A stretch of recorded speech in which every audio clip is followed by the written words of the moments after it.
on next Sunday against the Las Vegas Raiders from Coach Cohen on Monday. Long time between then and now, of course. Hey, everybody, and on the road again as we are down in St. Augustine at Amici's Restaurant. To tell you a little bit more about these guys, I have a speaking engagement down here, so good to be down here. They open up shop a little bit early for me, as normally a 4 to 9 place, but every week the St. John Sports Club meets down here at Amici's Restaurant. Been doing it for a long time, and we've been talking to these guys for a long time, so it'll be fun to catch up on all the different topics that we talk about all the time. And while I wonder if they will ask about the big news of the day in sports, Brent Martineau here, Austen Lane back in the studios along with Jason Hamby. And Austen, what a way to start the NBA season.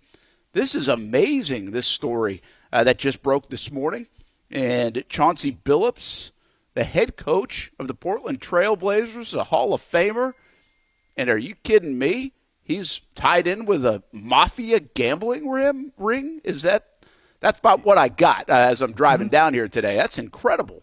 Yeah, I mean, it's him and Terry Rozier as well. Chauncey Billups, the coach of the Portland Trail Blazers, tied to an illegal underground I don't know if it was mafia, but all I read was that it was an illegal underground betting ring.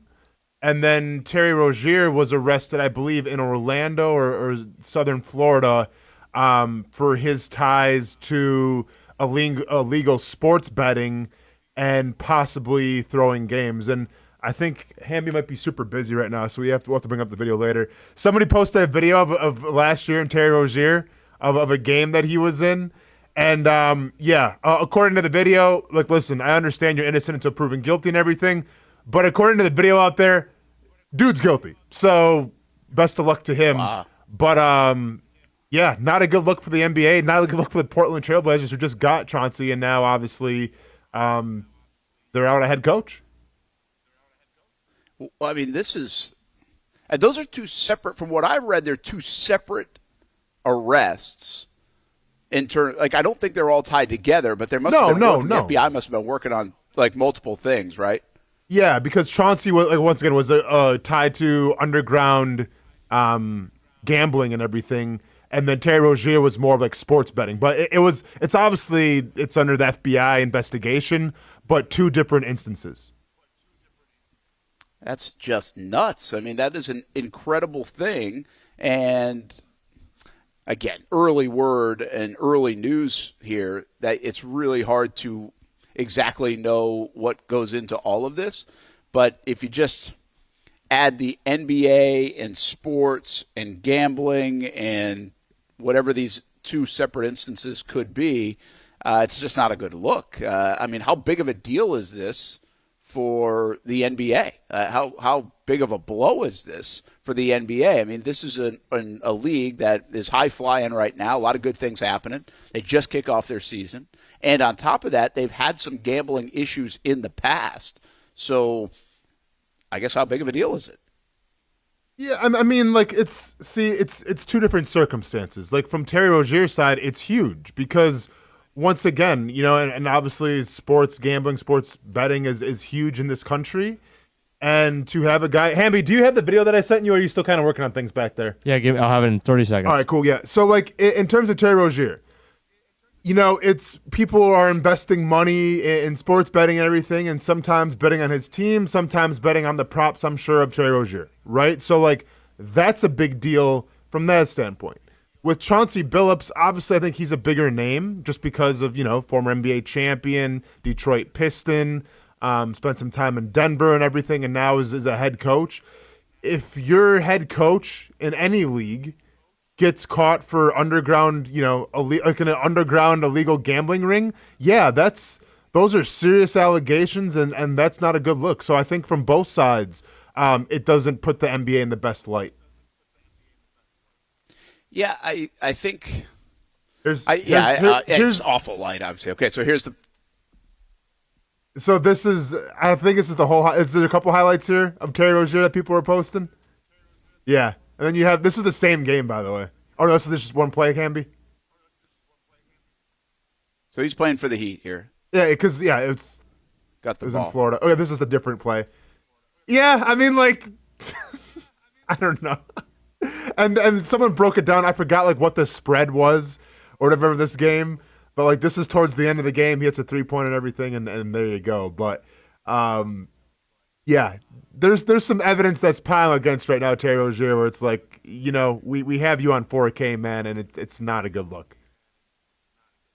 Wow. Yeah, I mean, hard to tell. Hard to tell. I mean, I will tell you this: if it was, he did a pretty decent job of like masking it. I know it doesn't look. I mean, great, Brent, but it also that one player play played bad. It's not. Yeah. Okay, Yeah. I know one of them specifically, but it's not like he's he's not an unbelievable player to begin with, right? I mean, there was a while of scary Terry. Like he was pretty great in Boston. Like he kind of had his come up there. Never like an all-star per se or anything. He might have actually been an all-star in Boston, but yeah, just not a good look regardless. And once again, this is just one game, right? But I guess there's mounds and mounds of evidence saying that, yeah, this guy was probably throwing games or at least trying to point shave for whatever reason. So.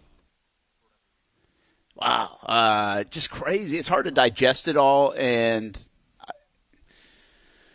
here's what I think of two different things, especially in the NBA. If you play on an NBA roster and you play for a long time like these guys, I mean, the amount of money that these guys made is insane, right? In the NBA. So, like, what do you need to do? Okay, then there's another side of it. Is this real life got in with the wrong people, bad people? Like, is this because you did, now you're paying the price, and this is part of the price? Is that something that you just get into something and you can't get out of it? Which I know it's easier said than done, right? Everybody will be self-righteous in this, but we all know there are things in life that if you get into them, that it's really hard to get out of it. And I wonder if that's somehow the case here with Rozier and Billups. I also wonder if there's more to come here. Is this a bigger thing? And I think the NBA just was saying earlier this week, I saw something, Austin, where they've asked their partners to limit the prop betting stuff. And I think that was Silver saying that. I think I saw, and I wonder if that was a preemptive strike because he knew this was coming down the road. Or is that just a problem in general the NBA has been having because there's so much attention on the prop bets and they can change and it can look muddy and, who knows who's doing what, and it's easier to hide who's doing what. So many tentacles when it comes to gambling in sports, and I think that's really the bigger picture here. We, as soccer across the globe has been betting on soccer for a very long time. It's just part of it. Here in the United States, we have not been legally betting on sports for a long time, and now that it is mostly legal and part of the landscape, and the dollars flooding into these sports as sponsorships and other things, and the boon that these leagues are making, I think it's a very difficult balance because I think you open the door to things like this, both at the collegiate level and the professional level, and I just don't know the guardrails you can put on it specifically to prevent things like this happening.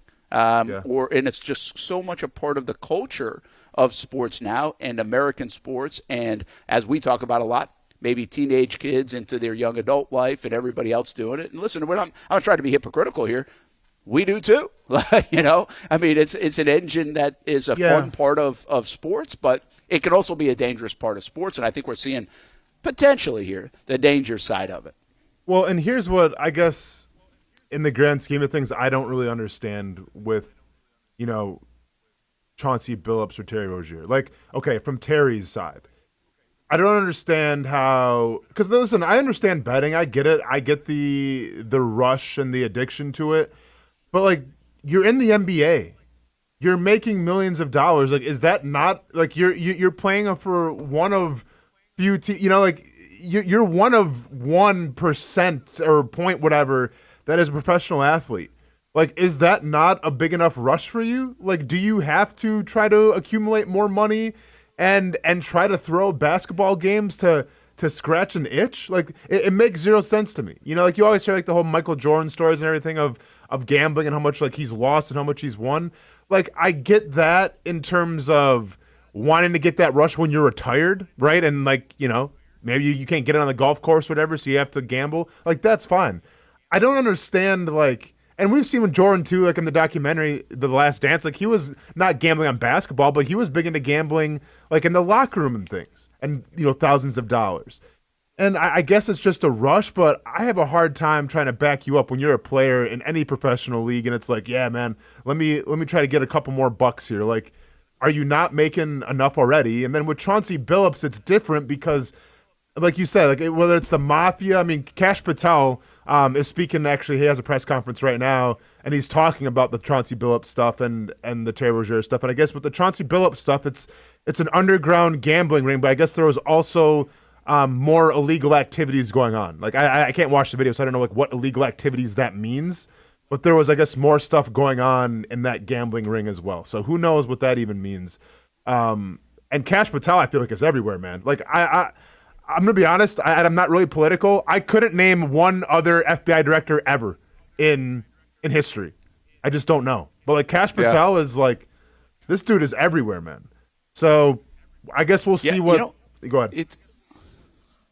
It's so wild to me, man, because like the mafia. I grew up in New England, and when I'm growing up in Rhode Island, and I mean it runs deep there. I mean you go read up on it. And when I was a kid in high school, like it was kind of squashed, or at least like it was a big breakthrough in terms of kind of eliminating the mafia. So like in my world, in my mind, like the mafia is like a thing of the past. Right? Like that whole thing is more old school movies, books, podcasts now. You get, I mean, it was a real thing when I was a kid. I'm just trying to say that. Like I didn't grow up around it. I'm just saying you grew up with it on the news. Like, and I was kind of a news junkie, so I was watching it. A guy that I would later work with in Providence helped bring it down. It was amazing, really. And so I just feel like that part of it feels so old to me, like it doesn't feel like a thing. And then on top of that, Austen, even underground gambling rings, which I guess I kind of get, but that doesn't feel like a thing anymore because you don't really have to. There's so much legal gambling in my mind. So, it's just a wild thing. It feels like a flashback to the 80s or something, or 80s or 90s with a story like this. And I guess that's just me being a little bit naive. And, to the other part of what you said, and I understand, I think this is hard to relate for people. Like YB400 says, why bring heat to yourself when you're worth so much? Mm-hmm. But don't people do that in every walks of life, though?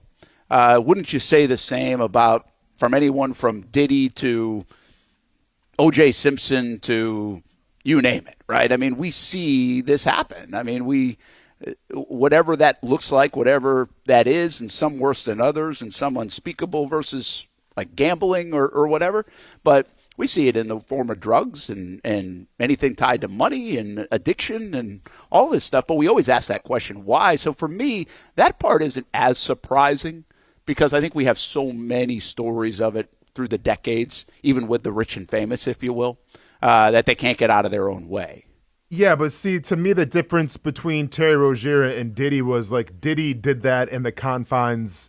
Well, eventually it gets out, right? But he did that in the confines of his own property, in his own residence, or like in hotels and things, not out for the public to see. Terry Rozier is out here like throwing once again, allegedly throwing basketball games for everyone to see, like. You're sabotaging yourself in this, like in what you're doing. You know what I'm saying? Like it's hard to put into words. Like you're literally an NBA player. People are watching you play basketball. You're going out there and trying to sabotage yourself or your team on the job that you do. Like Diddy's job obviously wasn't throwing like crazy parties and everything. Diddy's job was he was an MC, he was a rapper, he's a music mogul. Like that was just the side stuff. Like to me, what I don't understand is when you mix like what you do, like your profession, and then you try to sabotage it. Like I don't understand that part. Austen, who is Damon Jones? Yeah, that's pretty. Damon Jones? Is that also that's an NBA player too, right? Yeah. Yeah. So this is D-A-M-O-N? Isn't that D-A-M-O-N? Yeah, he's I mean he's an older dude. I think he played for the Cavs or the Pacers? But yeah, he's an NBA guy. All right, so Cash just accused all three of those, Terry Rozier, Chauncey Billups, and Damon Jones, of involvement in, quote, an illegal gambling operation and sports rigging operation that spanned the course of years. Wow. Huh. I'm sorry. He yeah, said so he is. He's just got arrested. Yeah. Former Miami Heat guard, by the way, too, and played. Let's see. He played for a long time. Played for the Celtics. Played for the Warriors, the Mavs, the Grizzlies, the Pistons, the Kings, the Bucks, the Heat, the Cavs, the Bucks, and then played over in Europe as well. But was out of the game by 2009, Austin, and so had a long career in the NBA. Yeah. And there's one other guy you said or not? Those are the three. The three. Okay, gotcha. Oh, he's a coach with the Cavs, it looks like, right now. Okay. Or former assistant coach. That is wild. Wow. Well, yeah, and player for a long time, but maybe did this part of it was more from a coaching standpoint. That is crazy. That's like three different organizations. Yeah. And maybe just these three guys. We'll see if more comes out of it. Mr. Hugo, at it again. The guy who refused to pay off a bet shouldn't be discussing gambling. I mean, you've had some good one-liners, Mr. Hugo. I mean, I once again working on this morning. Okay, but what do you have to work Killer on? Tofu, Brent, isn't that? Well, it's just an elaborate scheme here going. It's an underground operation. I get. It sounds like it sounds like Cash Patel's going to stop by our studio. All I thought it was you had to wear like a suit like Dan Hicken wears and talk like him. Yeah, well, we're trying to do it right, trying to do it right. But didn't want to get scolded for not doing it right. Ryan said, I almost mentioned that, but I did not want to slander anybody. So I was thinking the same thing when someone said Damon Jones initially. And one other thing about YB400 said Whitey Bulger, from the Boston Mafia scene. Yeah, that's not me. That would have been before my time. And most of the Mafia stuff, even in Rhode Island, was before my time. Mm-hmm. But it was still very prevalent. It's just crazy. It's really hard. It's wild to think of. I mean, that was 30 years ago now. But it was it was. I mean, I've told you this before. I mean, the mayor went to prison. Yeah. Mayor of Providence, and then got reelected, which is just unbelievable. And I'll tell you I always say this about the mayor, who's now passed, but he also, when he got out of prison, he had like the most popular radio show in Rhode Island. So it was like real deal stuff that you see. There's a great podcast, by the way. I think it's called Crime Something, and it's about the Providence deal. If you ever get a chance to go do it, it's about the mayor, Buddy Cianci. Okay. And if you ever get a chance to listen to it, it's really good stuff. Like, I think you'd kind of dig it. But yeah, this is an insane story coming out on a Thursday here in October at the start of the NBA season. Just insane. Yeah. Buddy Cianci, you got it right. Wild. I don't know where this one's going to go. I guess the concern now for Silver and the NBA, Austin, is how deep is this? And if those are the three that are named, are there more to come, or are there more investigation stuff? More people either going to get ratted out to save tail or whatever else. Like, I have a hard time believing they just found three guys that were doing this and that's it, don't you? No, without a doubt. And this is, I think, what the big worry has to be now is, you name two players that, they may be known, but they're not, the top elite, players that are going to put the NBA on their back and carry it, right? Like, they're not who people tune in to watch.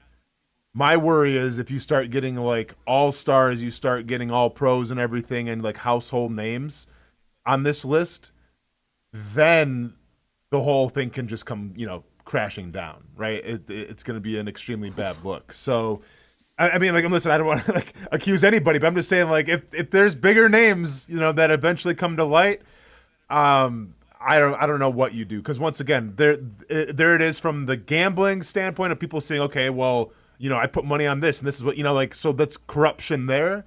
But then there's also corruption in people that you're supposed to be supporting, people's jerseys that you're buying and things like that. That's not going to be a good look.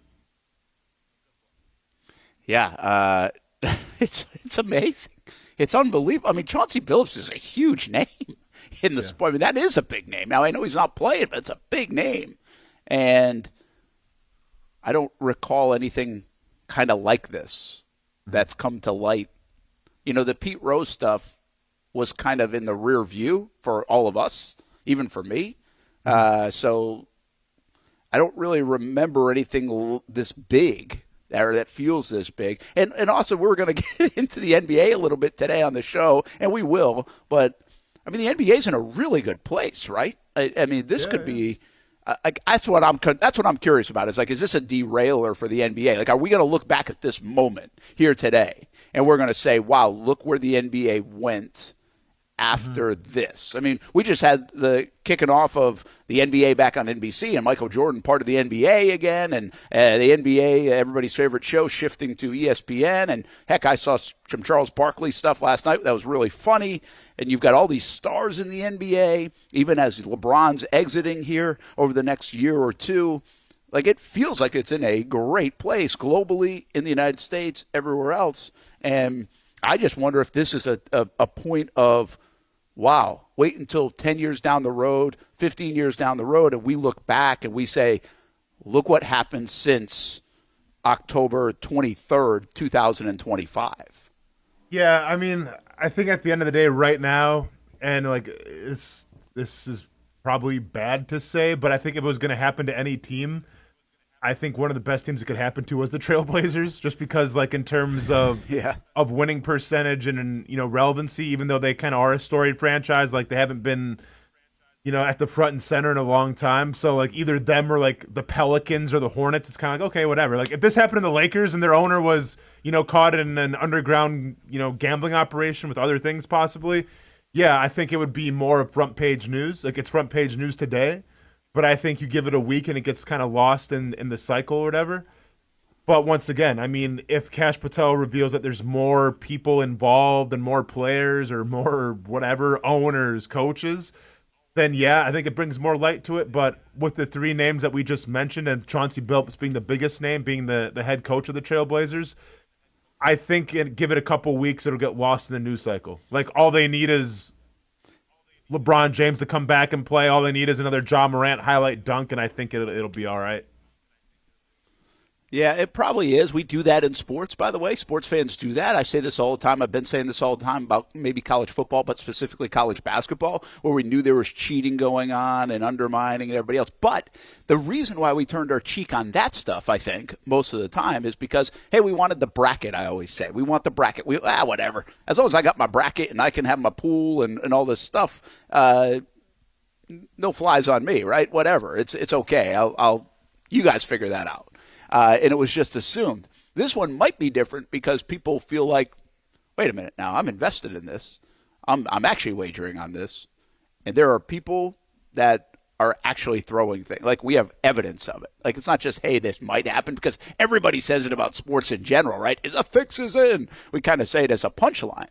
But if there's actual evidence of it, you do start to wonder the authenticity, the integrity, all those things. And we'll throwing a few bucks on it or whatever trump that, I'm not sure. So one other thing here before we hit a break. Didn't think we were starting with NBA for the whole segment today, but what the heck, an unbelievable story in my opinion coming out of the federal government in New York today with the NBA stuff, and who knows if it's done. But Chauncey Billups is a Hall of Famer. We ask all the time, Austen, and I've been a big believer that Pete Rose should be in the Hall of Fame. And posthumously, it looks like it's going, it's going to happen. But does Chauncey Billups come out of the Hall of Fame if this stuff is found to be true? And that'd be one heck of a precedent as well, right? I mean, it would definitely be a precedent, but, like, here's how I look at that. Like, I mean, and honestly, I have no idea. Like, this is not a dumb question. I don't know. Like, is O.J. Simpson not in the Hall of Fame anymore? Like, for real, I don't know. That's a good question. I think he's still in. That's a good question. So, like, but he technically was innocent. Okay, yeah, I guess. Well, I'm just saying. No, I know. Yeah, he was found in in a civil court, maybe not so much, but I got it. Yeah. Okay, but like, Yeah, like I don't know where the line is. sure. I think like I don't know, man. The Hall of Fame is about what you did on the court when you played. Because I think there's been Hall of Famers that maybe have had some questionable things happen to them. Like I mean, this isn't anywhere in lines with like the illegal gambling thing that Chauncey's probably going to be going through. But like Brett Favre, for instance, like Brett Favre has been in some litigation that doesn't make him look good. I don't think there's any talk of getting Brett Favre out of the Hall of Fame. So I don't see Chauncey like getting revoked from there because his time on the court, winning the championship in Detroit and everything, like that'll live forever. And whether you take that out or not, like people will remember it. So I don't think so. Yeah, I don't. I've never been a huge. I can't be too hypocritical here too because I kind of tend to agree with you, right? Like I think like if you did that in the basketball court, that was your thing. But when the one thing that Pete Rose had in the argument for me is time. He had done, in my opinion, his punishment, right? This feels a little bit different because, again, it's about the integrity of the sport. So you do have that conversation. I mean, the Pete Rose conversation was a legitimate conversation because of the integrity of the sport. I just thought by that time he had done his time, number one, and he should be in the Hall of Fame. I feel a little bit different about Billups because, in a sense, one, this is so fresh, and, well, now you got to do your time, and maybe you get reinstated sometime down the road. Or two, I got to be honest with you, man, and this might be just me with basketball the last 15 years. If you had told me that Chauncey Billups, Brent, is Chauncey Billups in the Hall of Fame or not, I would have been like, I'm not really sure. It's not like he's the all-time points leader in the NBA. I mean, Pete Rose was the all-time hits leader in Major League Baseball. To me, that deserved documentation in Cooperstown. Like, if Billups is not in the Hall of Fame, I don't think it changes the way I go visit in Springfield, Massachusetts, the Hall of Fame. Yeah, I mean, I get what you're saying, but see, to me, I think Chauncey Billups' influence and like that would have been like the early or the mid 2000s Pistons that won the NBA championship. Like to me, that's a big part of basketball because it was kind of like the last incarnation of a team that didn't really have a super team per se.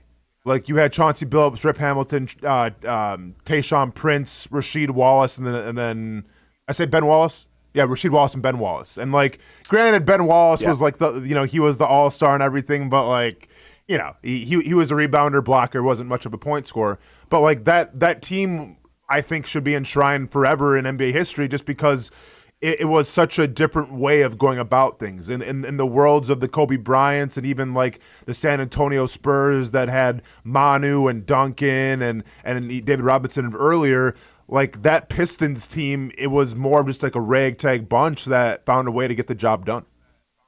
So, like, I think it's important to celebrate guys like that, Yeah, I get you. And I'll be okay with that, by the way. I wouldn't get on my high horse on that one. I think I'd be okay. The bigger thing is how does this, to me, impact the NBA and maybe sports. Delphonic, I'm not even going there, man. I've already seen some stuff out there today on Jags receivers and Trevor, people joking around. This become a punchline in a hurry if your team isn't doing very well, Austen, what has transpired in the NBA. And then, NFL next. Like, who knows? Like, I think that's I don't know, worthy of the question, probably not that discussion of, well, do all the leagues have to look internally now? If this can happen in the NBA, can it happen anywhere? Is it happening anywhere? It's just an NBA thing? I mean, is that a fair question? I don't want to put that on any other league. I know you were kidding, Delphonic, but everybody's kidding about it. But I don't know, Austen. Like, I would think if I'm a commissioner today, I'm a little bit worried about the league that I run. Yeah, but see, I think it's a lot easier to point shave in basketball than it is in football. Like, if you're a football player and, like, say, for instance, say you're an offensive line that's lineman that's trying to point shave. Okay, well, like, if you give up, like, 3 sacks that helps your team lose, I mean, if you have no rapport built up, you're not going to be playing that much longer. Like, that's kind of the beauty of point shaving, I think, in basketball, where it's like, oh, I missed a couple shots. Oh, it was just an off night. Like, okay, you play, 82-something games to see whatever it is? Like, okay, that's fine. No, it's just an off game. In the NFL, you get 17 opportunities to put things on film to try to make a living for yourself.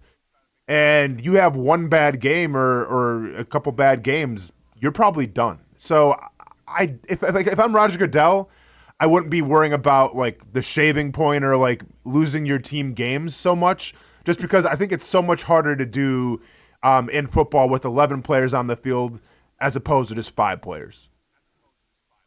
Yeah, I would agree with that. I think it's hard to do in baseball, quite frankly, although we've seen a couple guys in baseball this last year, and that's from a pitcher standpoint. Those are on the prop bet side of things.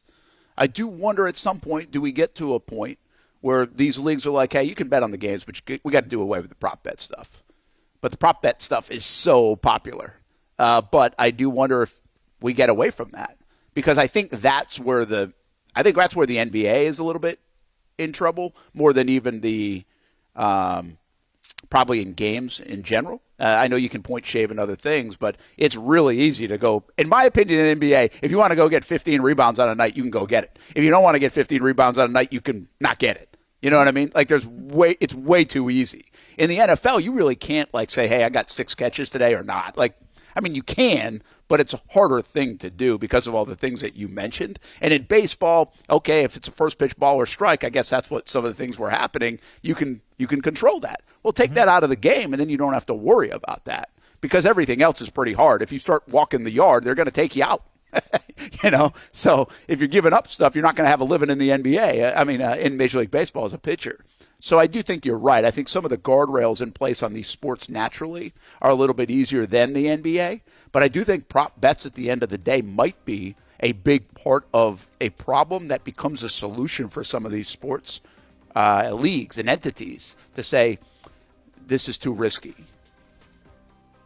Yeah, I mean, I get what you're saying, but I don't see it going that direction. I think prop bets are way too big in sports gambling. I think all the gambling websites will always push for them. Now, like, yeah, you have to work with the league and everything and try to find a common ground, but I just think prop bets are way too huge, and some gambling apps and websites base their entire philosophy off just prop bets. So I think they're here to stay. Yeah. Well, you're right. I mean, it would put some people under. That is for sure. All right, let's take a break so we don't go under. Brent and Austen Show, Thursday lineup. We're live from Amici's in St. Augustine and back in the studio as well. And we're going with part 4 on the Trevor Lawrence stuff. Okay. We do have some interesting numbers from Daniel Griffiths, and we'll continue on with this Billups and Rozier story. It's a huge story out of the NBA. G League to the NCAA, we just had this brought up in the chat. This is a fascinating story. What about Major League Baseball? What about Vitello and O'Sullivan out as well, at least for now? That's a little bit different of a situation for Tennessee. And we will dive deeper into the defense of the Jacksonville Jaguars today, plus a new slate this week in the NFL. And you should probably start rooting for everybody who plays against the AFC, folks. Root for the Vikings tonight is probably the deal if you think the Jags are going to be in the playoff mix over the next couple of months. We'll be back. Brent and Austen Show, Action Sports Jacks, 24/7 Network.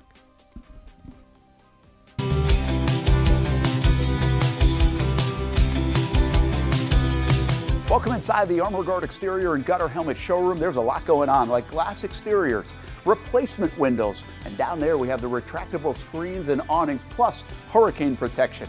Let's talk more about those gutters, and to do that, we bring in Kevin. He's the owner, he's the expert. Why Gutter Helmet? Well, Gutter Helmet's truly the only maintenance-free product. It lets the trash and debris go on the ground, the water wraps around and goes inside. Unlike filters, they sit on top of the gutters, and the trash and debris build up on top of filters, which requires maintenance. With Gutter Helmet, we're going to keep you off the ladder, the most dangerous thing in your garage. With Gutter Helmet, you'll never clean your gutters again. So get off the ladder and put on the helmet. Gutter Helmet. Get a free estimate at gutterhelmetofnorthflorida.com. You can also call 904-762-7779 or visit the showroom on St. John's Bluff Road in Jacksonville.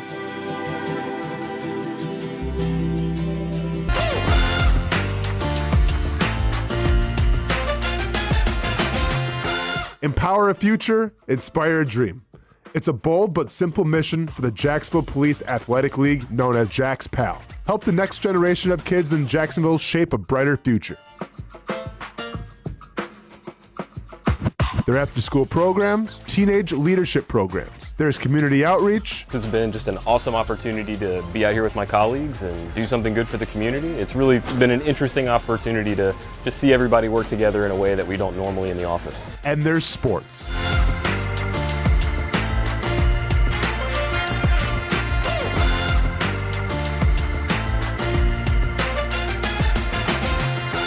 There are also ways you can help the next generation with a donation of any kind. Just visit jaxpal.org to get more information. Empower a future, inspire a dream with Jax Pal. It's one of the hot spots in the area. Welcome you to String Sports Brewery out at the beach. Big crowd on hand tonight. The fans are here. And now, the newest hot spot at the beach is open. String Sports Brewery in Jax Beach has opened its doors with rave reviews. We're going to be fans forever.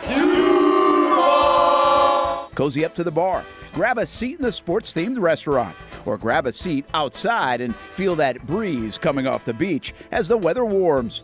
Just like the original location in Springfield, try the popular beer menu and come for lunch or dinner too, because the food is fantastic. We got a special guest in the house. He's happy. He's feeling good. He's Trayvon Walker. It's where we hosted Jags Report Live in the football season, and the String Sports Brewery staff can't wait to host you. Hey, welcome back here to String Sports Brewery. And if you haven't checked out the new location in Jax Beach, you got to do it. String Sports Brewery, now with 2 locations in Springfield and now open in Jax Beach on Penman Road. There's a saying in sports, you can't win them all, but you can win a lot with good folks on your team. Like that one painter, First Coast. It's tough to beat the sun in Florida, so your home fades. It's tough to beat that HOA when they come calling. Beat the sun, beat the HOA with that one painter, First Coast. And it's a good time to do it. Less rain to work around, and painting in mild temperatures is perfect. After all, the paint bonds to the surface so much better. Give that one painter First Coast a call at 904-417-3557 or look them up at first-coast.thatonepainter.com. Fast estimate, guidance on color and HOA requirements, and the highest quality job you'll find anywhere. Be a big winner in your neighborhood with that one painter First Coast on your team.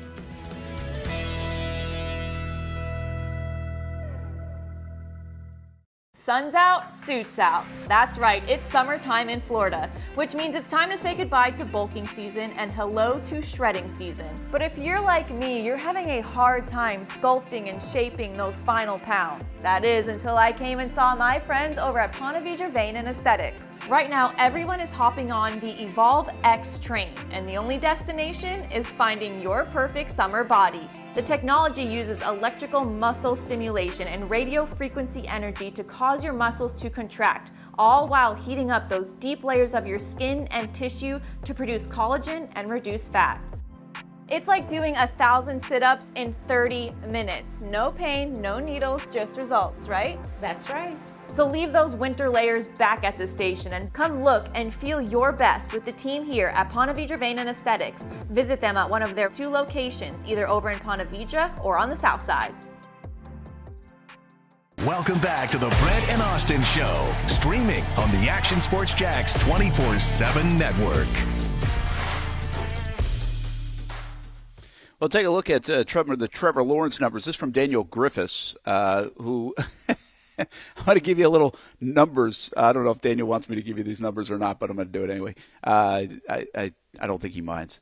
Daniel writes for ActionSportsJax.com, and you can find all his articles each and every week on ActionSportsJax.com, including this one, which is like a 2-parter on Trevor Lawrence, and this part today. But Daniel said, the discourse on Trevor has been so loud this week, as we all know here on this show. He's got 1,500 new followers in the last 2 days with the Trevor Lawrence stuff. Like, yeah, that's incredible. That's an incredible amount. So anyway, these numbers right here, I don't know what numbers, Austen, tell the story on Trevor. Right? Numbers are one of those things where you can spin them a certain way, direct them a certain way. I've seen some numbers this week on like accuracy numbers for Trevor that put him in the category of people like Patrick Mahomes and Jordan Love and others, and the drops are really costing them X amount of yards, but the actual on-target throws and blah, blah, blah, blah, blah, like however you want to read them. And then you have these numbers, which I think are a little disturbing at the very least, even for a guy who is more of a Trevor defender right now, where it just looks like the accuracy, even with the adjustment, is not good enough. I mean, you do not want to be in the bottom third of the league on these numbers. If it was for one area of the field, maybe. Deep passes haven't been great, okay, but if everything else was really high, I feel like Trevor's, this at least graphic, showcases he's got to be better in areas, and this goes back to the initial conversation. There are wins on both sides of the argument here. But I think everybody would agree on this, and Trevor would too. It's got to be better. And I think some of these numbers right here showcase that. Yeah, I mean, listen, I think if you want to make a positive stance on Trevor Lawrence, there's numbers and figures to back it up. And if you want to go against Trevor Lawrence, I think there's numbers and figures to back it up as well. In one side here, this is some of the numbers and the figures that are going to show like he hasn't been playing his best football and he hasn't been, the best quarterback for the Jacksonville Jaguars. And then tomorrow, I'm sure Griffiths will put out some stats that say why he is, or like why everybody around him isn't doing their job and that's why he's failing. I mean, or it can be right in the middle, like I tried to say. But at the end of the day, yeah, these numbers have to be better, right? And you talk about the bottom one, quarterback responsibility, which I assume means like it's, the quarterback's fault and everything. Yeah, you don't want to be in the top 3 in terms of sacks, right? And you don't want to be in the top, 7, 8 in terms of responsible pressures, because then once again, according to these numbers, you're kind of putting your offensive line at a little bit of a disservice. Now, anybody with eyes can see that the offensive line has been giving up way too much, right? Like you don't need analytics and figures to see that, right? Like the Seahawks and the Rams, it kind of had a field day against the Jags offensive line. But these numbers here also show just because Trevor's getting hit a lot in the backfield and we were quick to blame the offensive line all the time, can show that maybe some of these are Trevor Lawrence's fault as well. Yeah, this is an interesting one on the sacks, Austin, that I'm not bothered by the sacks as much. And I'm not telling you that some of them aren't his fault. I was talking to some folks in the last couple of days. Like it's not that they're all his fault. It's not that the offensive line is void of responsibility. It's just that, quarterbacks, and we all know this, can also help the offensive line. And by the way, I think Trevor's been a guy in his career that has really helped the offensive line. Specifically early in his career, he might have been sacked 31 times. The offensive line wasn't playing as well as the sacks would showcase. So I think he is a guy that's done that. But the reason why the sacks don't bother me so much right now, and I guess you can't ask for everything to go right. I just don't think everything is going to fall into line. I think it's going to be clunky at times. It's a tough position to play. He's still like all these different things. I believe, for one, the sacks are not, for the most part, like these 12-yard sacks, 15-yard sacks, taking you out of field goal range, everything else. Are the sacks throwing you off schedule a little bit? Probably. But the yards on the sacks lost are not much. A lot of these sacks are 0 yards, 3 yards.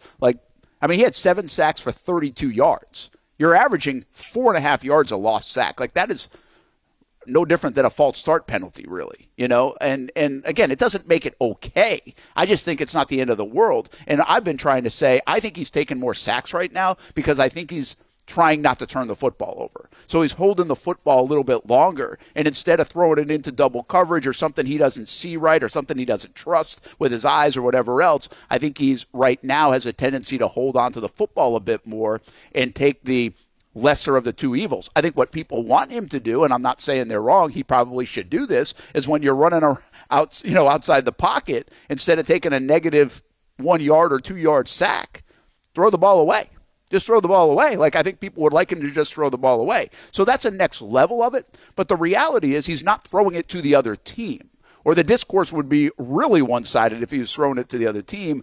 I think with some of the inconsistencies, I think that's why he's taken more sacks. I think it's not just the offensive line has been beat up the last 2 weeks. I think this is more of a conscious effort to not throw it to the other team. And a 3 yard sack is probably better than throwing an interception. But then one could also argue, well, I think throwing it out of bounds would be the best possible outcome, right? And if these numbers are saying that some of these sacks are on the quarterback, then you can ask the question, well, is he just not comfortable right now in this offense? And is that coming up on film, right? And so real quick, the top part, the adjusted completion percentage, adjust for drops, throw always, etc. Okay, so is this taking into account that there are drops or that there's not drops? Like, for instance, the 32.3% deep, where he's 29th in the league, is that taking into account that some wide receivers have dropped it, or is the adjusted for drops means that's not even counting that part? I think it's the accounting for the drops. Yeah, like it would have been a catch, or taking them out. I'm sorry, taking them away. So take away all the plays that are drops, throwaways, spikes, yeah, that's like all those kind of things that's the adjust. But now again, on the flip side of that, if that's the case, well, if the 21 drops were caught, these numbers might look better because you're not taking them out of the equation. You know what I'm saying? Of course, but obviously you're taking the negative plays that weren't Trevor's fault, obviously, out of the equation in terms of drop balls. So this just has to do with him not hitting the receiver. And once again, doesn't tell the whole story, right? Because the Jaguars by far lead the league in drops. But I'm going to be honest. Like, if you show me the top section, right, in terms of completion percentage and where he falls in line, and he's 25th in some spots, 24th, 16th, and then 29th, like, this isn't Trevor Lawrence. Like, I would say, okay, that's got to be like, is that like Michael Penix maybe? Is that like Geno Smith? Is that like Tua? Like, I wouldn't, like, if you take Trevor off the left picture and just say, who is this quarterback? I never would have guessed that that's Trevor Lawrence. Yeah, fair enough. I would have been surprised at these numbers. Yeah, I would have been surprised to see that was Trevor. I thought it would have been better because I feel like he's played better than those numbers and that's why I've been a little bit more of a defender of him. I actually think there's more stuff going on that he's playing better. Now I do notice the sacks again, and to your point, yes, should he throw it away? That might be the next step of this. But I would say right now, if and maybe we shouldn't be having these conversations. You can be in that camp. That's fine. But as they try to figure all this out, and I say they, not just Trevor, they all try to figure this out because everybody's trying to figure out this offense. Everybody's got an ownership of problems in the offense. Then I would say I'm glad at least he's not throwing it to the other team. And then hopefully the next step is not take sacks, throw it away. But Austen, this is a little bit of this stuff goes back to why I'm more of a defender of Trevor. Because I think that changes through what offense you're in and also what you're coached to do. Who knows? Doug might have been like, hey, dude, take the shot. Give your guy a chance, take the shot.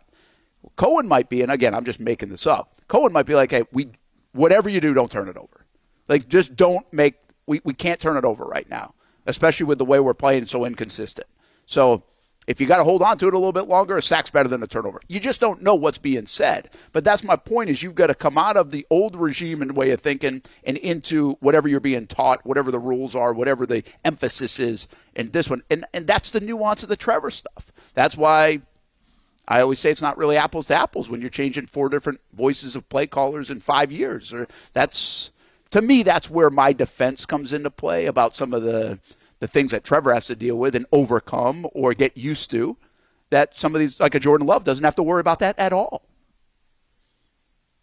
No, for sure, because Matt LaFleur is definitely calling the play. Yeah, I mean, Jordan Love is in a he's much been there for better, 5 years. Well, he's in a much better situation than Trevor was. Like, Baker Mayfield, though, necessarily wasn't. And, Liam Cohen goes to Tampa and he picks it up in a year. Like, I think if you would have took Baker Mayfield's numbers the first year and we talked about this many times, right? But if you take the Baker Mayfield numbers from his first year, like, I don't think we would see any resemblance of what these numbers are. Like, I feel like he would have hit his deep passes to Evans when Evans was playing. I feel like the behind the line of scrimmage, I mean, like, I just feel like those numbers would have looked different. No, I don't know that. I don't have that information, but, like, I assume that's the case.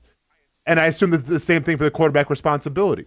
So, yeah, this is, once again, this goes back and forth. Like, has Trevor been set up to succeed? No. Urban Meyer, didn't go well with Doug Peterson either. Those are all valid. But then the other side is, well, the numbers kind of show like maybe he's not the most comfortable right now in this offense. Yeah, I would say that's fair. And I don't know what it takes to get comfortable. I just want to give you one more number. I don't know if we have a full screen on this. I think this was just an added thing from Daniel about this article. Again, you can find the article with a lot more detail on actionsportsjacks.com. But he said today, a QB who has struggled with turnovers, which Trevor has. He's got 51 career interceptions. Trevor Lawrence actually has the lowest turnover-worthy play percentage of his career this season. Even lower than his 8 interception season in 2022. And I guess that, again, feeds my point. That's not surprising to me because I don't think he's put the ball up for grabs very often like he had been in the past or recklessly or I think he's trying to eliminate. And when you're trying to eliminate something that was wrong with your game, yeah, something else probably going to pay the price of that. And I think the sacks are paying the price of that a little bit right now. I don't know if I'm correct on that. That's my view. That's my theory on some of that. And, again, we got the chat going a little bit. All Trevor best play came off of the hook plays using his legs and throwing deep. The backyard plays, when Trevor runs the ball, he's best. Yeah, I think we've said that about a lot of quarterbacks. If you can get into a little bit of a flow, you get juiced up a little bit. And I think people would say that about Trevor. He's run the ball more. He didn't this past game, but he has run the ball more. I think Seattle took that away from him coming off the Kansas City game, quite frankly, about that one.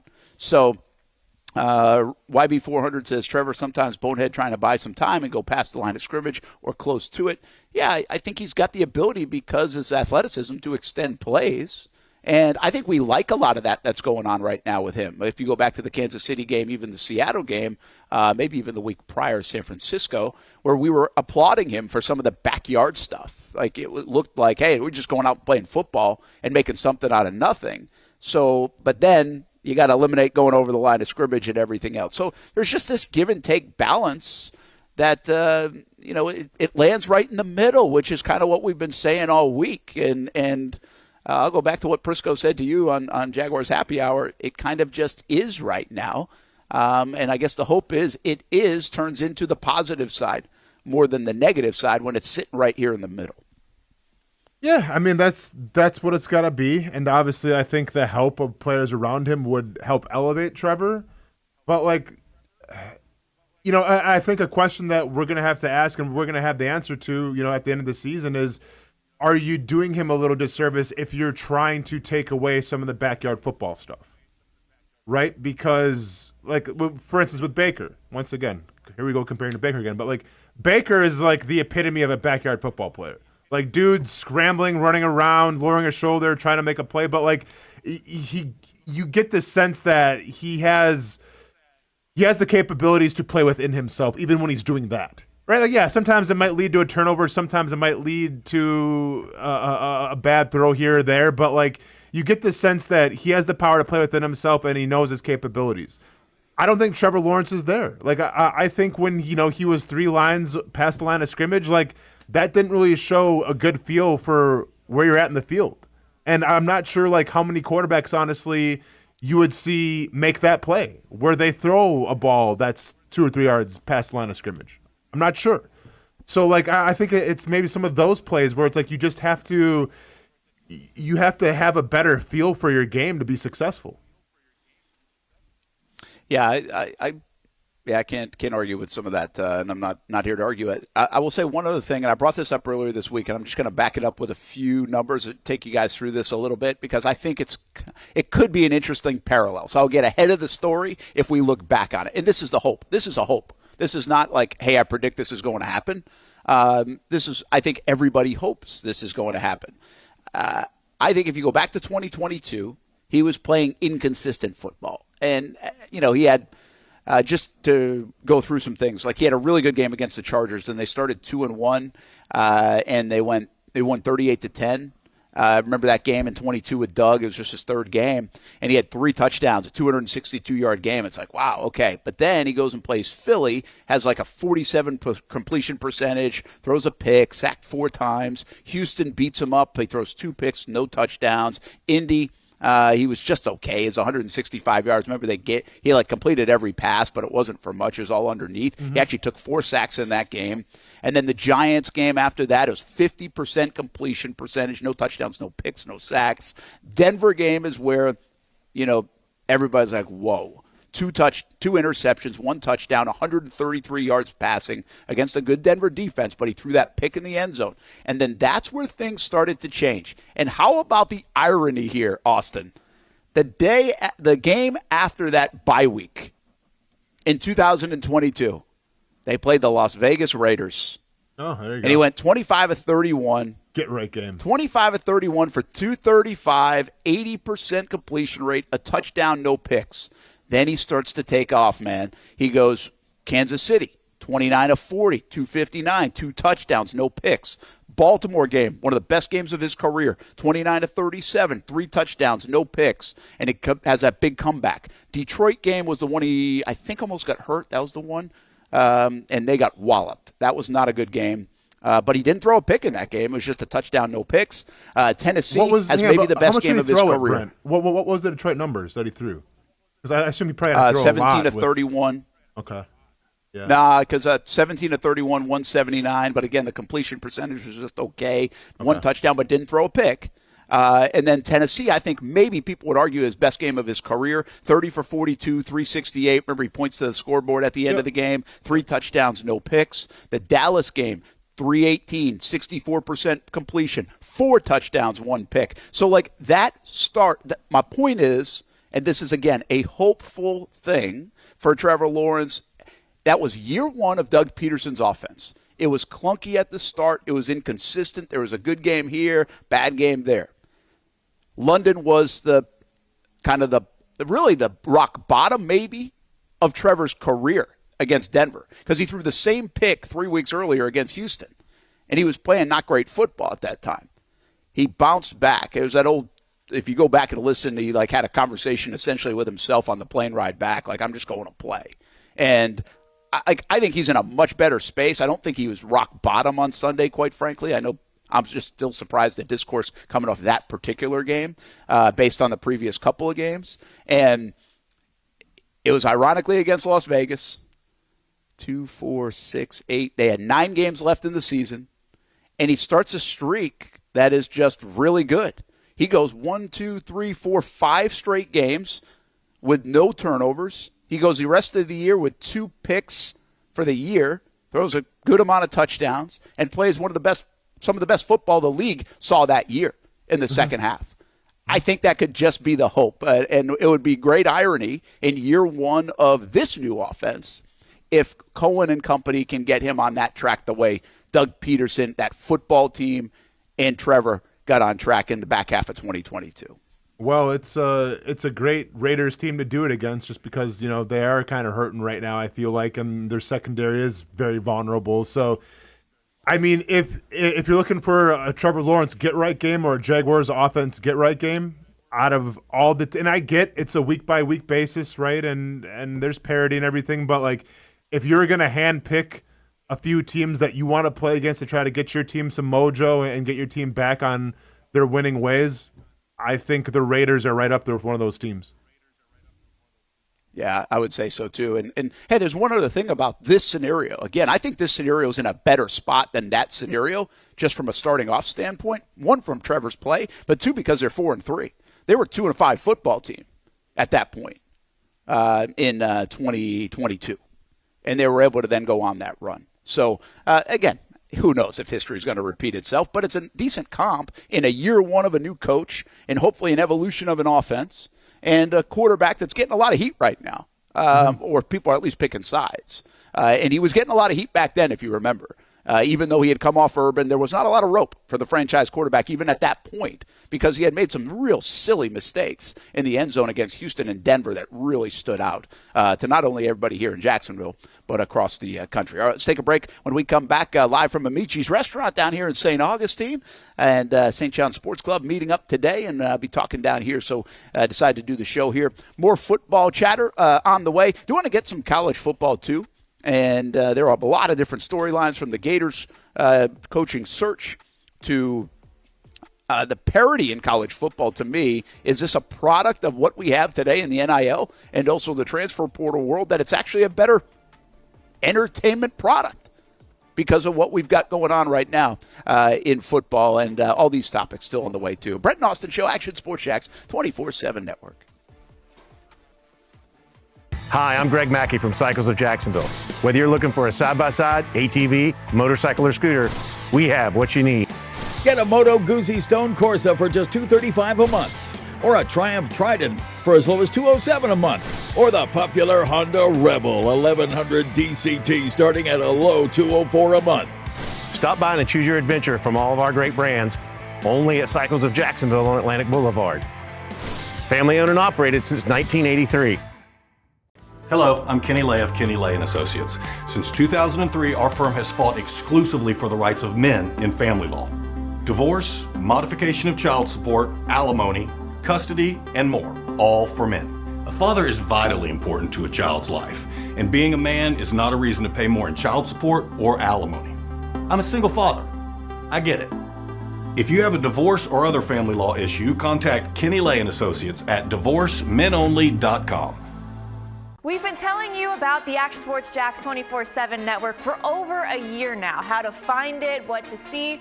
Simply put, it's TV online. Local sports content all day, every day, just like this. Did you always want to make history? Like, think that big, or just say, hey, I want to play in the NFL? I always say I want to play in the NFL. That's it. Back to her left side, takes a shot, and into the back of the net. Oh, what a pass. Oh, my goodness. What a pass. And they have been. We've been talking, we've been articulating. I did have a sense that they wanted to be bold, that they wanted to make a splash.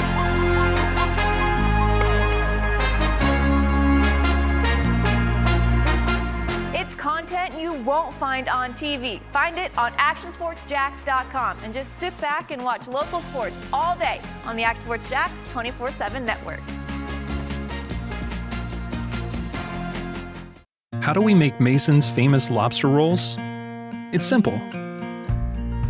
We get up before dawn, head into the open waters of Maine, haul in our traps by hand, and send only the best straight to our restaurants, where we add warm butter or chilled mayo with a squeeze of lemon and pile it on a toasted split-top roll, just like it's been done for nearly a century. That's the recipe for Mason's famous lobster rolls. What's been going on? We're both dealing with a lot of guilt right now. Can't sleep, can't eat. See that brand new Hyundai Santa Fe? We only paid $100 for it. Looks like we're out of time. Breathing exercises. Inhale, exhale. Enjoy the new car. Okay, thanks. Deal so right, it almost feels wrong. The Hyundai Getaway Sales Event. Get a Hyundai Santa Fe with 0% APR for 60 months, plus 0 payments for 90 days, or get $3,500 bonus cash. Hurry in.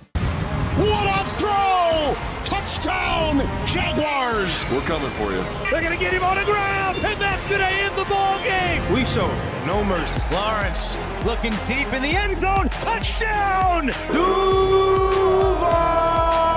ETN is going to take it all the way! Right here on CBS 47. CBS 47. Right here. Your official station of the Jacksonville Jaguars. And the Jaguars strike first. Go Jags.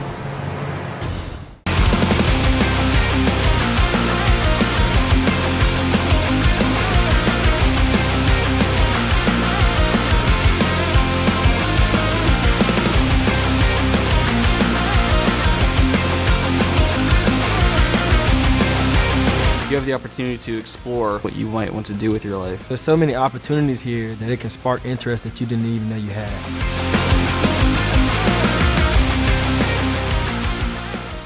Baker's Sports. It's a hometown business filled with hometown people trying to make you feel right at home. Chris Conley, Jacksonville University. Walker Wright, class of 2018, West Nassau High School. Michael Young, Fletcher High School. Baker's Sports started in a grassroots way and now outfits much of the Southeast. Samuel Coffrin, Paxton School for Advanced Studies. High school sports, travel sports, youth sports of all kinds. They are a one-stop shop carrying Nike, Adidas, Under Armour brands, and more. Vincent Caldes, Oak Leaf High School. Tony Mazzio, Stanwood High School, class of 2002.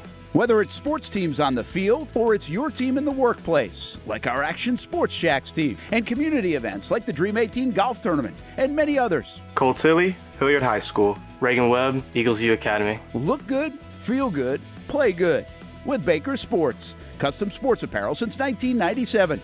Shop with the hometown team at bakersport.com. Welcome back to the Brent and Austen Show, streaming on the Action Sports Jax 24/7 network.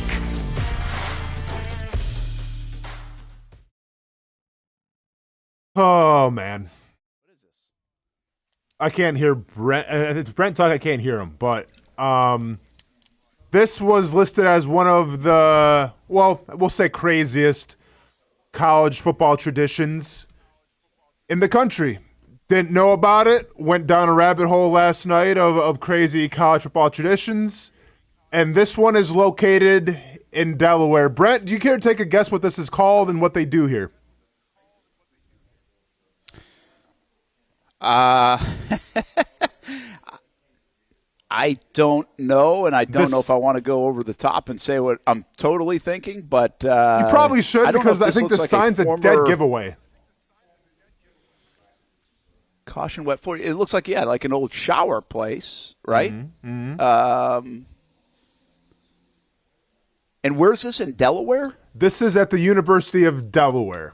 This is part of the game experience, if you will. If you want to go watch the Blue Hens play, it's the university is known for this, and you're going to encounter this thing right here more than likely during the game.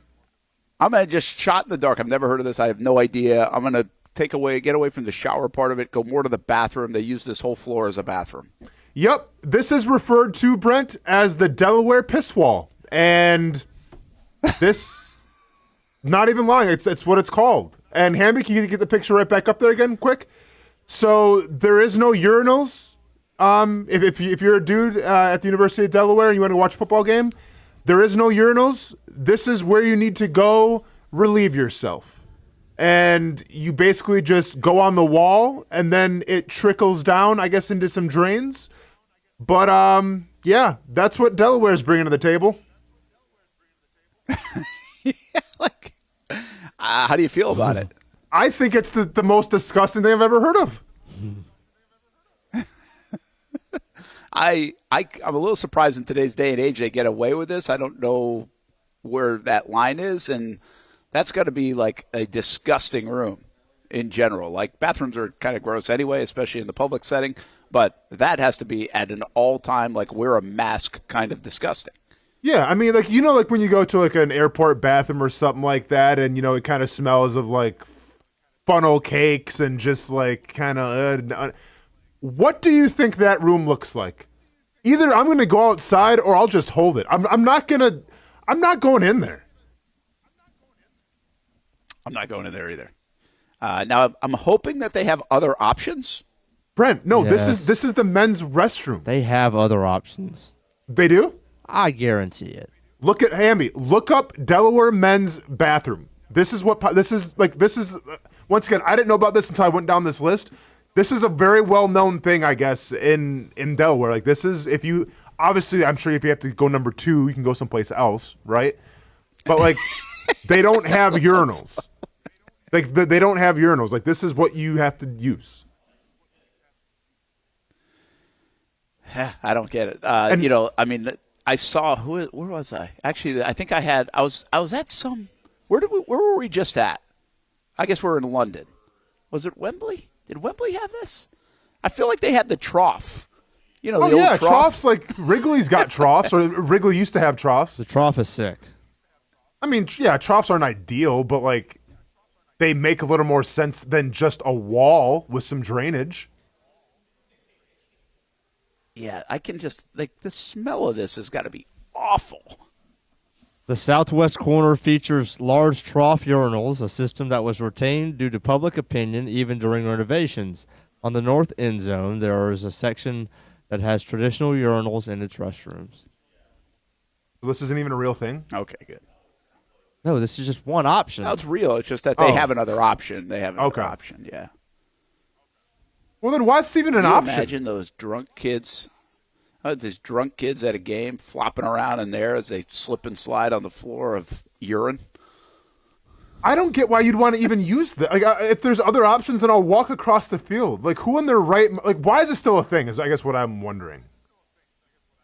Yeah, I'm surprised in this day and age it actually is still a thing. Yeah, but maybe a long-standing tradition there for the Delaware Blue hens. But so then looking up like on the wall part, I guess this is more of a common thing of the Upper East Coast. Like for instance, Cowtown in New Jersey has had these types of. I don't know what Cowtown is. Is it like a restaurant or something? I probably should have Googled that before I just said it out loud. Sure. Okay, but I guess they just have these walls. I guess it's more of a common thing to have these walls in like the Upper East, which is where you're from. So I'm surprised you haven't heard of it, but. Yeah, I had never seen this. I guess Cowtown, I'm looking at a rodeo, I guess would also fit, maybe. Gotcha, okay. But, yeah, I mean, I in a way, like, I wonder if this is, I would think this is something that you would find more in, like, Texas or a place like that, because people probably are used to, like, go in the bathroom in a barn stall or something, you know?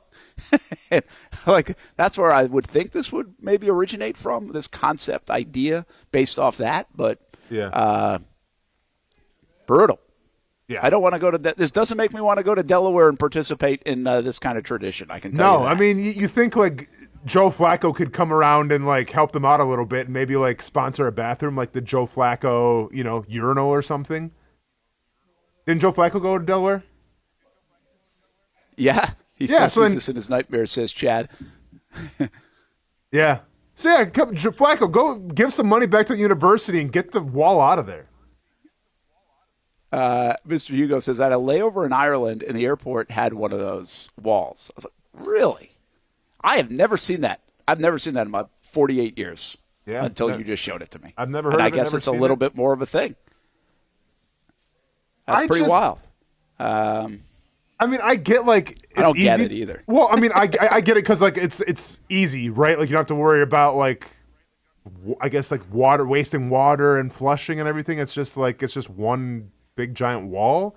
So like economically maybe it makes a little sense, but I just don't get where like there's got to be a splash. Like you have to like I'm not gonna stand next to somebody when they're doing it and I'm doing it because there's no buffer. Seriously.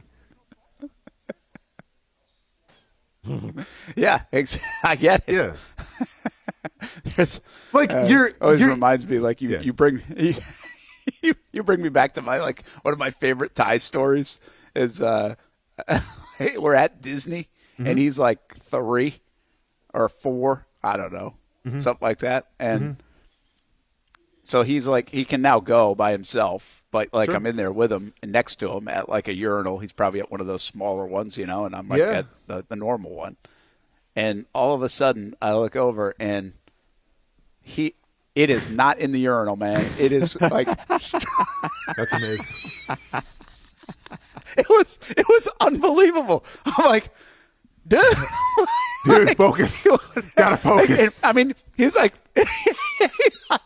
you gotta lock in here, man. It's like he probably doesn't even remember it. But, like, oh, that's amazing. What do you do?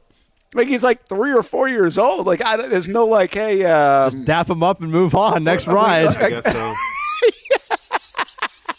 But yeah, like it was. I got this. Better luck next time. You're all right. We'll get better. Yeah, whether it's a kid that at that point at Ty's age or like a drunk bystander, like it's the same thing. It's crazy, man. Yeah, you're right about that though. Like it's already like go to the bathroom in those places is kind of nasty to begin with. Yeah. And the one other thing about that is I was kind of wondering if in that wall area, does that mean they have like a cleaning crew and kind of shut it down every like hour to make sure that it's seriously like sanitary? And because again, there's nothing sanitary about that. That's why I'm surprised they can get away with it. Just from a health inspection kind of whatever standpoint, there must be a method of that to be able to get away with it still in this day and age. You just wouldn't be able to. You wouldn't be able to pass like an inspection is my belief on it. But they're more common. I don't know, man. A way around. I don't know. Yeah, I mean it's Delaware. I don't know what they're doing there. I really don't. Did not know you were bringing that to the table today. Oh yeah, man. I always try to go to the back page of the sports internet sometimes and find some cool things. Hey, speaking of college football, a real quick thought, or 2 thoughts. One on Florida, first of all. And I know Stadium Pulses tomorrow at 9 a.m. We'll talk a little bit more football, Hamby. But where are we at with the whole Florida Gators situation? I mean, we're still like in Lane Kiffin or bust territory, and is that the way it feels? Is that what has to happen? It seems like a very good fit. I think the big conversation this week that people will have is how much better of a job is Florida than Ole Miss. I think, listen, hands down, Florida's a better job than Ole Miss. I think you can debate at times, though, in this day and age, when you're getting paid so much money by universities. Just look at Indiana. Guess what? Florida's a better job than Indiana. Wouldn't we all agree? Florida's a better job than Indiana. But that guy's not leaving because guess what? It's comfortable at Indiana. It's $11 billion at Indiana. Well, Ole Miss is a great place to be a head coach at. You can build a statue of Lane Kiffin there if he stays there for another 10, 15 years. The money's not going to dry up. The atmosphere, the whatever, like they're top 10 in the country last week. So I'm not telling you it's better than Florida, but is it good enough to leave for the other side when you've planted your flag there for now 5 or 6 years and built what you've built if you're Lane Kiffin? Yeah, one of the first things that always comes up when you're talking about which job is better, this one or that one, is the recruiting and the location, geography, and all that. And I think right off the rip, I think a lot of that is just debunked because, first of all, Lane doesn't depend on high school as much as he used to at all, and he's one of the guys who depends on the portal the most. And even if he did, with the NIL era, like it really doesn't matter how far away you are. It's just going to be relationships and how much can you pay.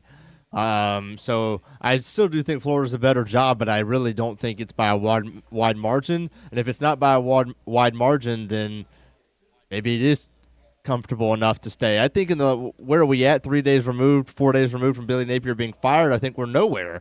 And I think, hey, get used to it. This is going to be 3 months before any leeway is really made. I mean, you might get a little news here or there, maybe a breadcrumb here about who they're interviewing or who Strickland is interested in. But at the end of the day, like even if it is Lane, that's going to come in like mid-January, especially if they make the college football playoff, which I assume they would. That's at least early January. If they go on a run, then you're really screwed because that's mid-January. Then the portal's opened up and you're way behind. But you're not going to really get a whole lot. So I think if Florida fans were smart, they would start getting behind more candidates, not necessarily even specific ones. I mean, I could suggest Eli Drinkwitz or Braum or any of those guys, but prepare yourself to not get Lane so it's not Lane or bust. Like, be more familiar with who Braum is, the success he's had at Louisville, so that if he were to be the guy, it's not, who the heck is this guy? We didn't get Lane. Now I'm pissed.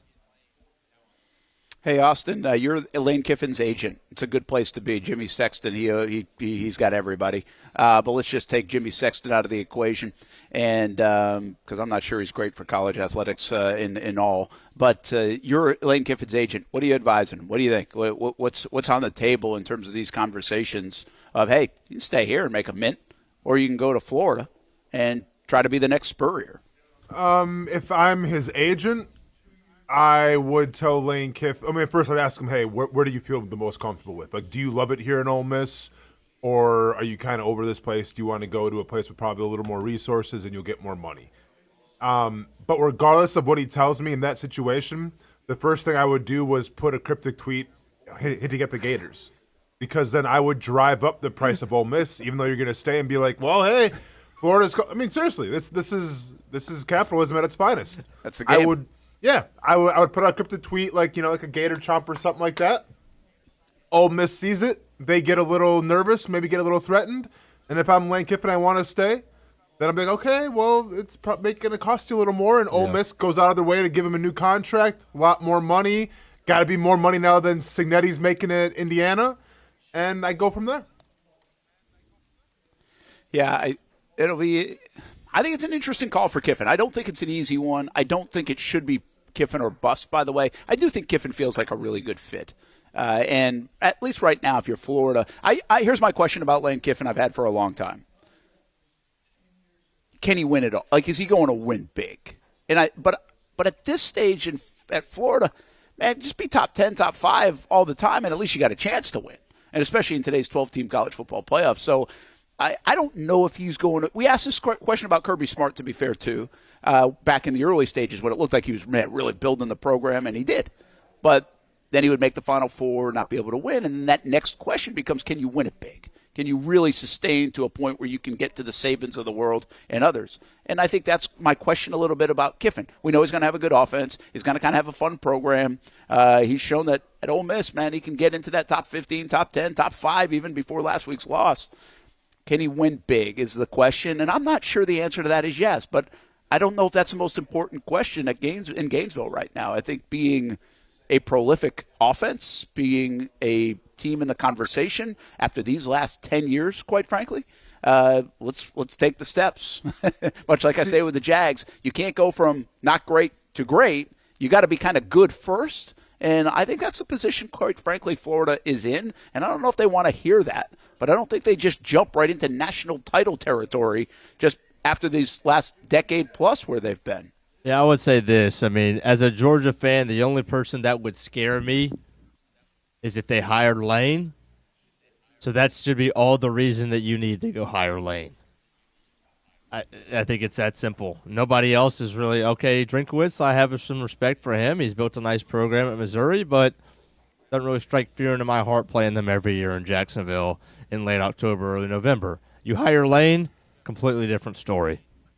I think whether it's the NFL or even college football, it's funny because I feel like you go through cycles of different types of coaches. Like, I feel like Billy Napier was like kind of the, I don't want to say he was unheard of, but like he wasn't like the sexy pick. You know, I think he was more like the meat and potatoes, like we got to do something here. So let's bring in Billy Napier. Look what he did at Louisiana. What was it, Monroe or whatever? Or no, what? ULL. Yep. Thank you.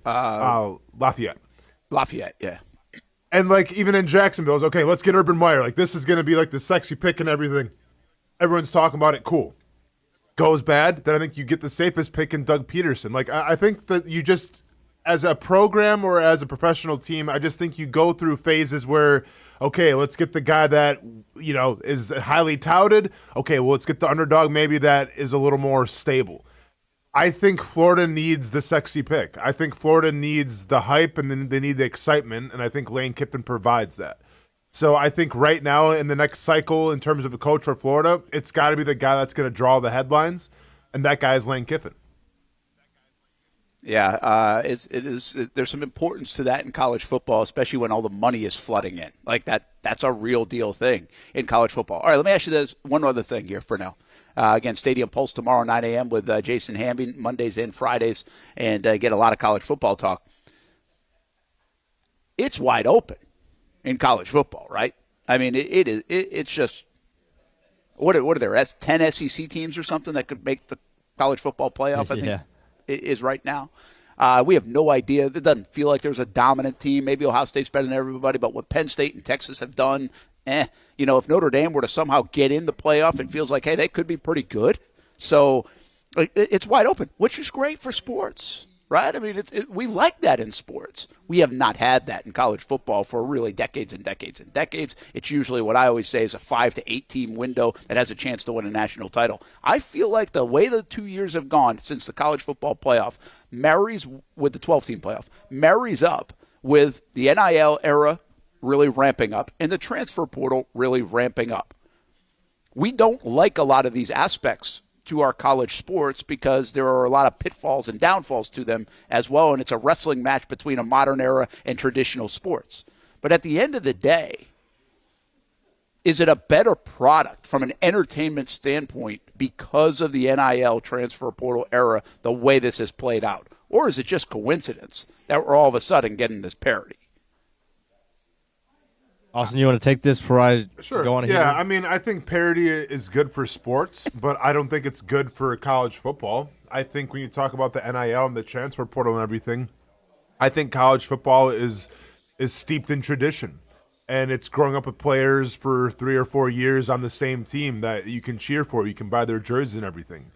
You don't have that anymore. So I don't think it's the best thing for college football because now it's, like you said, it's just parity. And maybe your favorite football player on one team next year's on a different team. And I just think, like, whoever has the most money whoever has the most resources and facilities, it's like it's an arms race, is going to win, because it used to be about recruiting and like coming across and going to houses and everything. And I think having like a respectful program per se. And now it's more about, well, how many dollars can you give me? And I don't agree with that. So I think it has ruined the game a little bit. I don't think it is as good as it used to be. Yeah, I'm not a fan of where we're at right now, and here's why. Sometimes I just want to watch a good-ass team play like a good team, and we don't see that anymore. Now, I'm not going to be the guy who's like, I don't like upsets. I love upsets. Upsets are cool. They're great for the game. You need them. At the same time, sometimes you just want to watch the top team actually play like a top team, and this has nothing to do with Georgia. There are none. There are none. So it's like you can't even really have takes, because it's like, yeah, I mean, it doesn't matter. They're going to lose.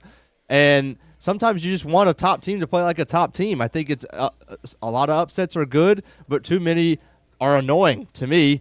And it goes back to this. In everything, any landscape talk, I've said the same thing. When Miami loses to Louisville last Friday, that should mean something. And it doesn't. It means nothing. That should end their season. It doesn't. Miami's going to scoot right ahead. They're going to be in the ACC championship, and everything's still in front of them. It literally, in 3 months, that game means nothing. It will have meant nothing. That's really annoying to me, and that's everything that I hate about college football right now. Yeah, it's interesting, and I get it from the landscape, especially everybody here in the Southeast. I'm from New England. We don't college football. It was Notre Dame, because if you're Catholic, and it's maybe Navy because Newport, Rhode Island's a bit of a Navy town, and it's Boston College because of Doug Flutie. So it's a totally different world up there, and so I don't have a dog in the fight. I always say that. Like, I don't care if it's Florida, Florida State, Georgia, Miami. It doesn't matter. So from your perspective, I kind of get it, because it's the way it's always been. Plus, my team, Georgia, was at the top of the heap, or one of the top teams. So you're like, hey, keep everybody else at bay, right? Don't bring anything else in the mix. Like, I fully understand it. But I also hate the idea, what you just said. Like, I don't think one loss should ruin a season. I think Georgia is a great example of this. I saw it, 3 years ago? I thought they were the best team in America, and they didn't make the Final Four. I thought they were the best team, and they didn't make the Final Four. I think that was the year Michigan won it, but maybe it was an Ohio State year. 2 years ago. Yeah. So, I don't like that. That doesn't sit well. Like, Georgia should have been able to, what did they lose that year, to like Alabama or something like that, and still make it as the best team. That's different than the 12-team playoff has solved a little bit of that. Louisville too.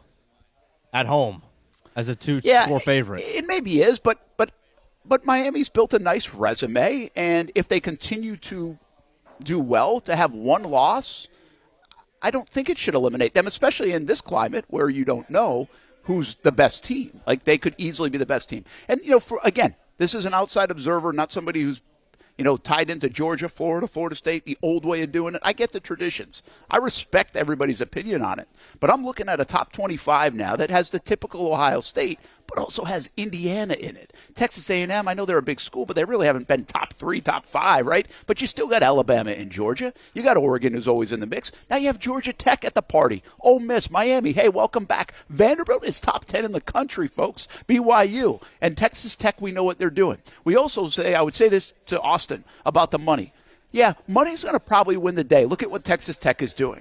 But you still have to be good at it, because look at Texas. Texas, are they spending their money wisely? They're a number 1 ranked team in the country. They're not good.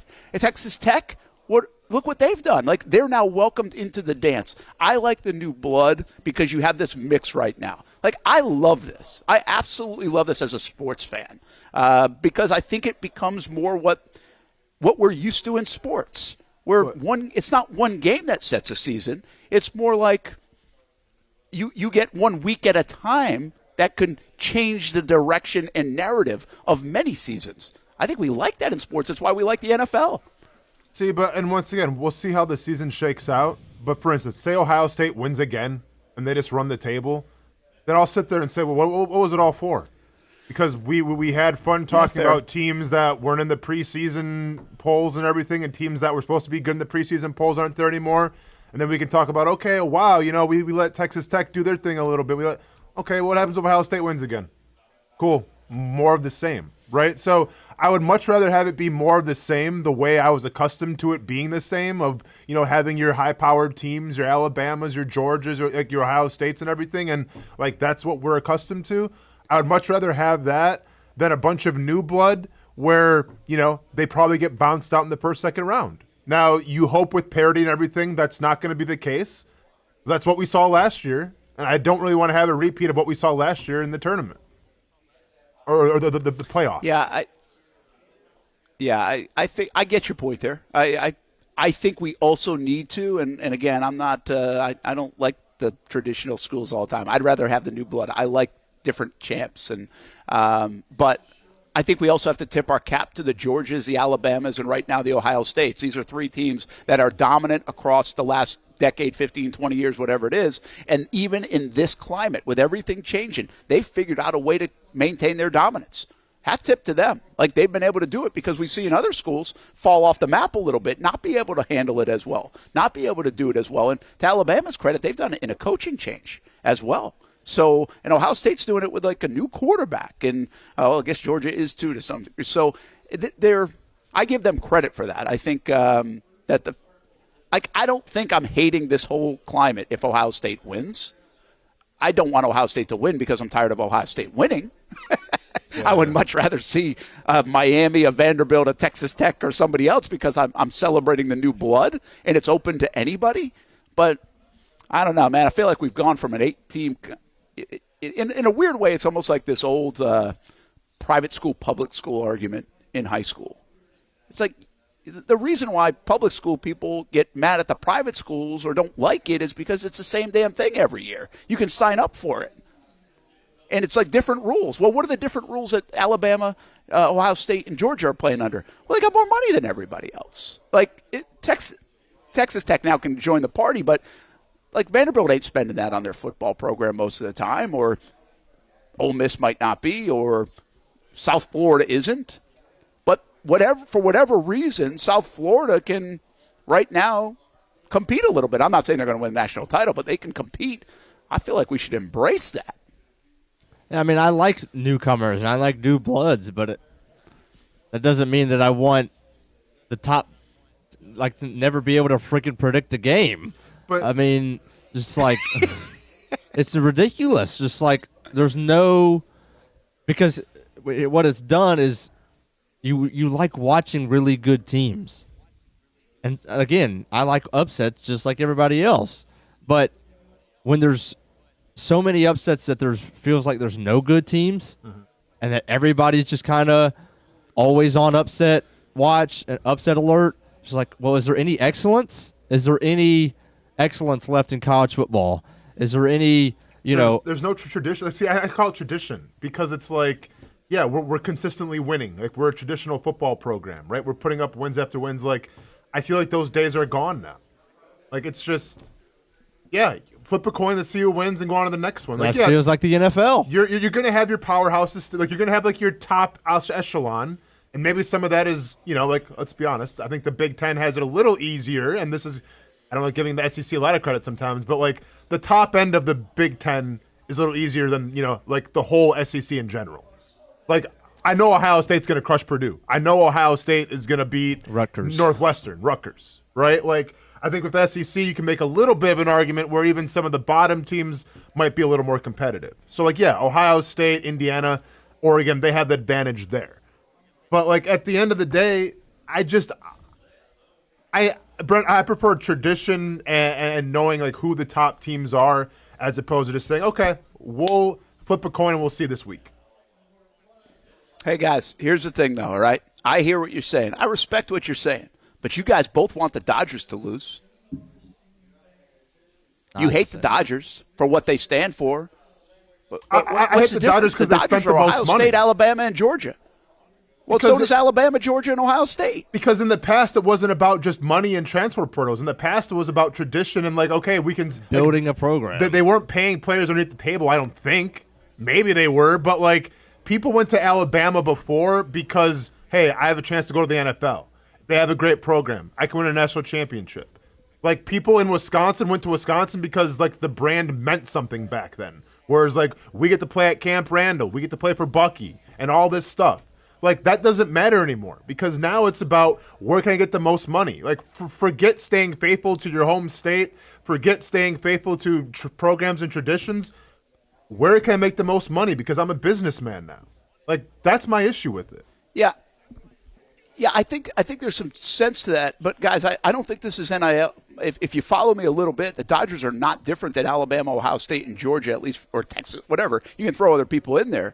But it just didn't come with necessarily writing a check to a player. They were spending more money on football than anybody else. Their facilities are way better than everybody else. Like, the gap was so far because of everything that came with the package of playing football at those places. Now, you're not wrong about better to the NFL, all those things. They also had the best coaches. They had the best resources. But so did the Dodgers. Like, that's no different in baseball, yet we hate it in baseball. But, Brent, like, Alabama back in the day, like, Alabama wasn't always relevant like they are now. Like, they had to earn, and we lost Brent. That's fun. Alabama took them off Alabama cut them. They said, nope, we're done.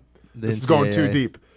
No, like, Hamby, what I was going to say is Alabama had to build it up. It wasn't just like, hey, we have a lot of money, let's go out and invest in our facilities. Like, you have to win to be able to do that. Like, you become a football school. Just like UK became a basketball school. Like, you have to win and back it up to get those said resources. And that's what college football used to be.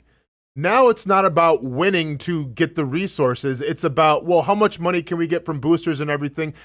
It doesn't matter what the past 5 years have looked like. We'll just spend money to get the players, and eventually then with those players that we pay, then we can build up the resources and build up everything else. Yeah, I think it's also like the Dodgers are so far and away the biggest spenders, and like Georgia, Alabama, Ohio State, yes, they spend a ton, but there's also like 10 teams that all kind of spend around the same amount in college football. Like Texas, Georgia, Bama, Ohio State, Penn State, Oregon, they're all spending a ton, and there's a couple more teams that are also in that mix. And you've seen that, again, it's not how much is, I mean, now we're getting into individual players, but how much is Georgia's quarterback making right now? Mm-hmm. You know, it's not a ton. It's Yeah. probably like 300,000, and they choose to do it a different way. And when you have teams that have built programs before NIL, like Georgia, Ohio State, Bama, who've always had, you know, top-tier resources and all that stuff, but at the end of the day, like you said, going to Georgia meant something outside of the money. Of course. And now it doesn't matter. Now, because somebody's going to transfer in a year if they want to. Right. Like, take, for it means example, you know, Max Fried to the Yankees. It's another reason why the Yankees people hate the Yankees for the same reasons that they hate the Dodgers in a lot of senses, because the money they can get all of your players, right? Yeah. Instead of staying with the Braves for less money, and because it means something to come up with the Braves, to be Braves, all those things, we took more, you know, Fried takes more money because he can. The Yankees offer him a ton more money because they can, and now he's in pinstripes, and Braves fans hate the Yankees. Yeah. It's the same thing with the Dodgers, and I don't think we're seeing that at any kind of level with the Georgia, Bamas, Ohio States necessarily. Yes, they go get guys from other schools, but they're built off of guys that they got out of high school that they've been recruiting since sophomore year of high school. And here's to me, I think we have Brent. Is Brent back or not? I believe so. Okay, but here's the difference to me between like baseball, like the Dodgers, right? Like, yeah, I'm not cheering for the Dodgers. I don't want to see them win. But like, take my team, the Milwaukee Brewers. Like, yeah, they don't have like the highest payroll in the market, but I feel like now they built up a tradition where it's like, you know, we have a manager that's going to hold us accountable, and maybe we don't have the biggest name of guys, but we have a pitching lab that will elevate pitchers that we get, and we'll play baseball the right way, and we'll go far of it. And maybe hopefully one day, like, you'll win a World Series because of that. Like, there's hope now because of Pat Murphy and the Milwaukee Brewers. If this was college football and you had that exact same roster, well, somebody would offer Mizorowski probably a lot more money. He would go someplace else, so you'd lose him. Then all of a sudden, Freddie Peralta, oh, well, they're going to pay me this much money? Yeah, let me go to L.A. Like, that's the difference, where at least, like, you can still kind of build up a tradition and a brand and an identity of who you are. I think now with college football and what the landscape looks like every team's identity, for the most part, like there's a couple that stick out, but like every team's identity is going to change year by year just because of the turnover and players leaving every single time. Yeah, listen, I like this is a great conversation. I think it's fascinating on both sides of it, and I think it's a little bit semantics here, but I would just say I love your example. But in college football, Austin, the guy that helped build that, Pat Murphy, right? If he builds that, and I know there are others involved, GM and ownership and everything, but that builds that in Milwaukee. The way it works in college football is because you're Alabama, Ohio State, Georgia, Penn State, whatever, Texas, you now go take that guy from Milwaukee, or in this case, Rutgers, if you will, and now you've got him. So you go steal him because you had that was happening anyway. Brent, it was just you were taking the guy that built it, and that's been done. Craig Counsell went to with the Cubs. Counsell, like that, and that'll probably so it happen. still is going to happen. Yeah, I'm not naive to the fact that I think eventually the Brewers will lose Pat Murphy, but what I think they have the advantage of Pat Murphy over Craig Counsell is that Pat Murphy, even though he's not like Craig Counsell, where he played for the Brewers and everything, there's this I feel like Pat Murphy's mind fits the city of Milwaukee and what they have of a small market team. I don't think you put Pat Murphy on the Yankees and they have success. It doesn't work out like that. Craig Counsell could have worked anywhere because he's so analytical and he revolves around all these numbers and figures and everything. Pat Murphy's just grit. So a small market team would bring on Pat Murphy and they have success. He's not going to have success in New York, Boston, LA, things like that. That to me is the difference. Yeah. But again, it might be semantics, but if you want to go full circle on Kiffin, I feel Kiffin fits Ole Miss way better than he actually would fit Georgia, and he'd leave for the Georgia job in a heartbeat, and they would grab him. But I think he fits Ole Miss better than he fits Alabama. I think we would probably all agree on that. I agree on yeah. I think Lane Kiffin fits Florida better just because I think Florida is the bigger program, and I think Lane Kiffin's more. No, he didn't say Florida. Oh, what did he say? I'm sorry. Alabama. You think Lane Kiffin fits Ole Miss better than Alabama? Yeah, but I think he would leave in a heart. Alabama would scoop him up like the Cubs scooped up Counsell, because there are a few programs. Florida might not win it. Florida might not get it, but Alabama would get him. If Alabama's job came open, they went after Kiffin, they would get him. No doubt. But I think he fits Ole Miss or a Florida way better. So to your point, again, hey, fascinating. It's fascinating, and it's. I do think it depends where you kind of live and come from, and all those things. And I think there might be even a little sense of this for Austin, maybe on a Milwaukee level, but also a Wisconsin level, because right now they don't have it figured out. They're like they might as well be the 120th team in football. Oh no, they're horrible. Luke Fickell's going to be out of there, but once again, it goes back to back in the day. You were able to keep your in-state guys, your offensive linemen, and everything because it meant something at Wisconsin. And now I think that pride and everything has kind of lost its luster for recruits in the state of Wisconsin, and they go other places. And you know what? Rightfully so. I'm not mad at it. If you can get some more money someplace else or more playing time, then go over there. It is what it is. All right, let's hit a break. We're way late on them, but that was a fun conversation.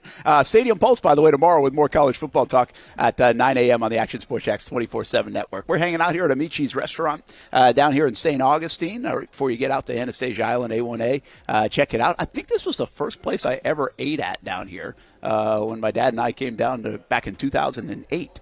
So come on down, check it out. We're talking to the St. John Sports Club later today. That's why we're down here and hanging out with these guys, talking some sports. There is Billy Gonzalez as he makes his debut next week here in Jacksonville as the head coach of the Florida Gators, taking over for Billy Napier.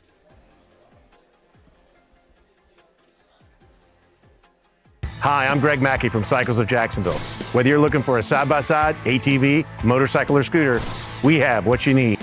Get a Moto Guzzi Stone Corsa for just $235 a month, or a Triumph Trident for as low as $207 a month, or the popular Honda Rebel 1100 DCT starting at a low $204 a month. Stop by and choose your adventure from all of our great brands, only at Cycles of Jacksonville on Atlantic Boulevard. Family owned and operated since 1983. Hello, I'm Kenny Lay of Kenny Lay & Associates. Since 2003, our firm has fought exclusively for the rights of men in family law. Divorce, modification of child support, alimony, custody, and more, all for men. A father is vitally important to a child's life, and being a man is not a reason to pay more in child support or alimony. I'm a single father. I get it. If you have a divorce or other family law issue, contact Kenny Lay and Associates at divorcemenonly.com. We've been telling you about the Action Sports Jax 24/7 network for over a year now. How to find it, what to see. Simply put, it's TV online. Local sports content all day, every day, just like this. Did you always want to make history? Like, think that big, or just say, hey, I want to play in the NFL? I always say I wanted to play in the NFL. That's it. Back to her left side, takes a shot, and into the back of the net. Oh, what a pass. Oh, my goodness. What a pass. And they have been. We've been talking, we've been articulating. I did have a sense that they wanted to be bold, that they wanted to make a splash.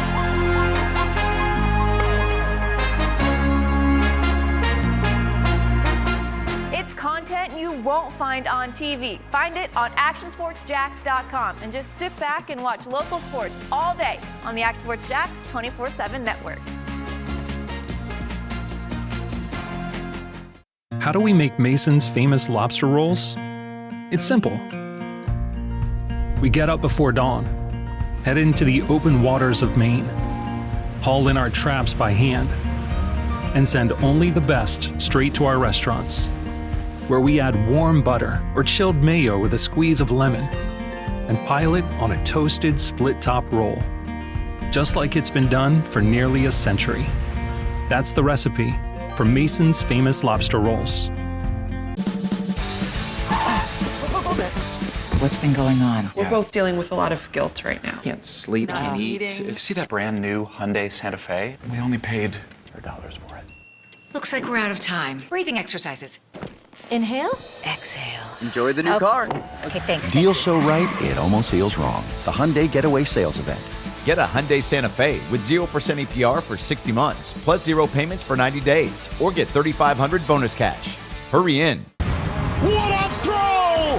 Touchdown, Jaguars! We're coming for you. They're going to get him on the ground, and that's going to end the ball game. We show no mercy. Lawrence looking deep in the end zone. Touchdown! Duval!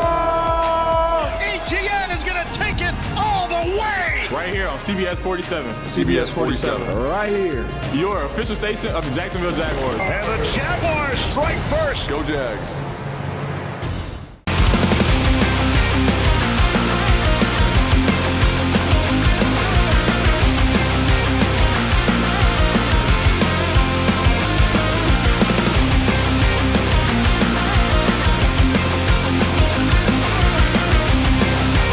You have the opportunity to explore what you might want to do with your life. There's so many opportunities here that it can spark interest that you didn't even know you had.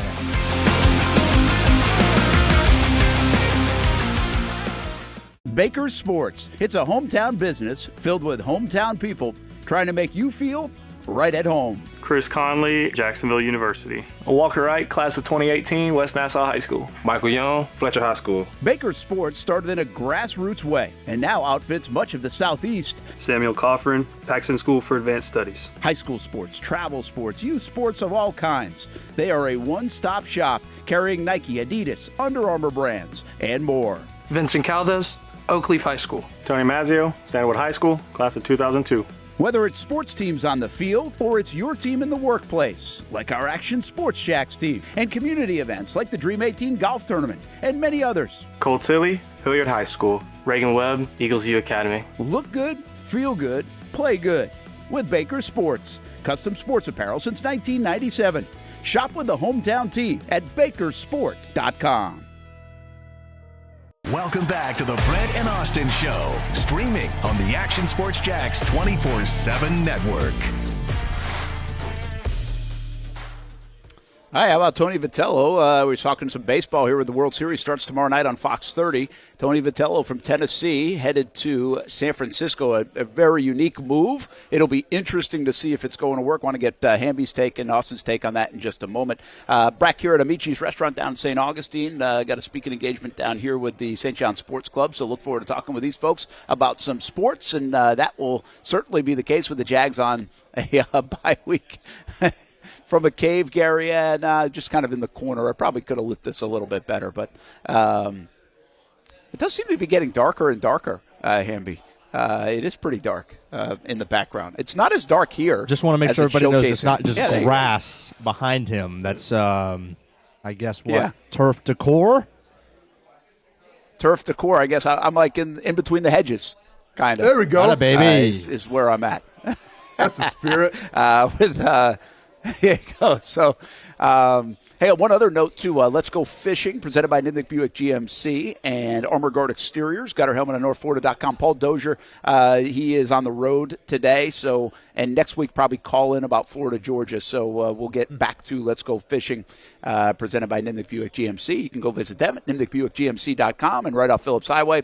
And Armor Guard Exterior, got our helmet on NorthFlorida.com. Again, we always tell you, if you're in the business of awnings and doors and windows, storm protection, anything, gutters, of course, go check them out. Tell them Brent and Austen sent you, the Action Sports Jack Show, and you get 25% off products. Right now, it's usually about 15% off. Get an extra savings by listening here to Action Sports Jacks, and you can see those guys at St. John's Bluff Road. And go visit at gutterhelmetofnorthflorida.com. All right, Tony Vitello,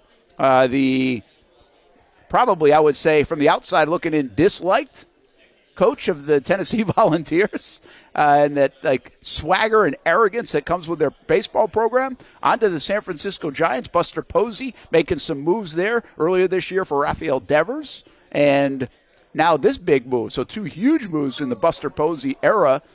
Austin, you like it? You think it's going to work? Okay, I'm going to be honest. Like, when it comes to managers of baseball teams, I really have no idea what makes a great one and a bad one, right? Because, like, with NFL, I can look at, okay, like, well, this guy seems like he's got a good intensity about him, or he's got a great mind, per se. With basketball, I think you can kind of say the same thing. Baseball is more about just, like, tolerating guys, losing sometimes, striking out and everything, and hitting, 200, 300, and just pushing the right buttons at the right time. So, like, can this guy push the right buttons at the right time? I mean, I have no idea. So, I'm going to be honest, I don't know how great he's going to be coming from the college game to the major league level then. Yeah, quantifying exactly what a manager does at the especially at the MLB level. Even the minor leagues to MLB is way different as far as what these guys do. I mean, even in a AAA locker room like the Jumbo Shrimp, like the communication between the manager and the players is like almost zero unless somebody's in trouble or like in game they want to say one thing, or like the players play the game.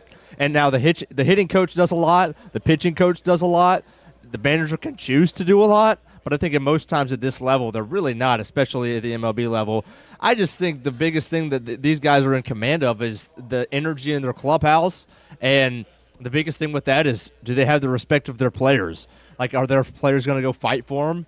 And look, Vitello, all of his players at Tennessee would tell you that they love playing for him, that they wouldn't have wanted to play for anybody else, that he commanded that energy. He brought them back from a place of, kind of irrelevance in the SEC baseball for a while, or just like kind of middle of the pack, and he made them kind of a powerhouse there for a couple years. At the same time, those are college players. Mm-hmm. Those are guys that are 18 to 23, and the guy's got a lot of antics. There's a lot of antics to this guy, and I just don't know if it's going to play the same. My opinion is it's not going to play the same in a big league clubhouse, in a big league, dugout, that these guys are probably going to think it's pretty tired. And I'm really unsure of what friend of the show Buster Posey is doing out there in San Francisco. Yeah, this is an interesting one, guys. Vitello is easy not to like, and I can't say I sit here and love him with all the stuff that goes on. But he's built a hell of a program, and I think you bring up a really good point. His guys love him. Like, I guess he's really close with Scherzer as well, and he talks highly of him. But they're buddies. I mean, what else? That happens, if you really know somebody, you're going to probably protect them. I think there are two things going here that are fascinating to me. One is he played baseball at Missouri, so he's obviously a good baseball player. But he's not a pro baseball player.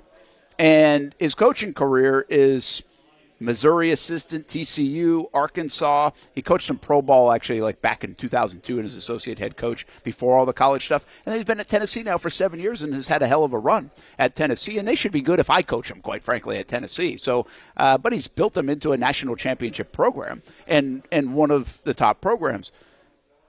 But he's not a pro guy.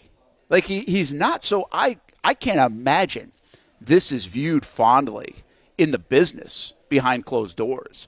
Guys work their butt off to climb the ladder, which is a grinder of the minor leagues, to get opportunities as bench coaches for a long time or hitting coaches.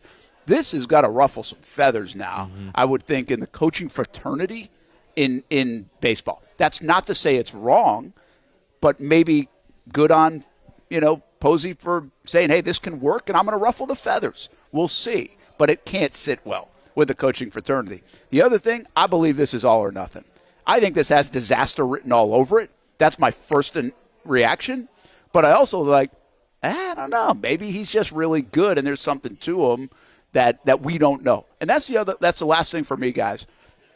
I'm suspecting that somewhere along the way, this was a very calculated move by Vitello to make the Tennessee program the way it is, to put him on the map the way it is.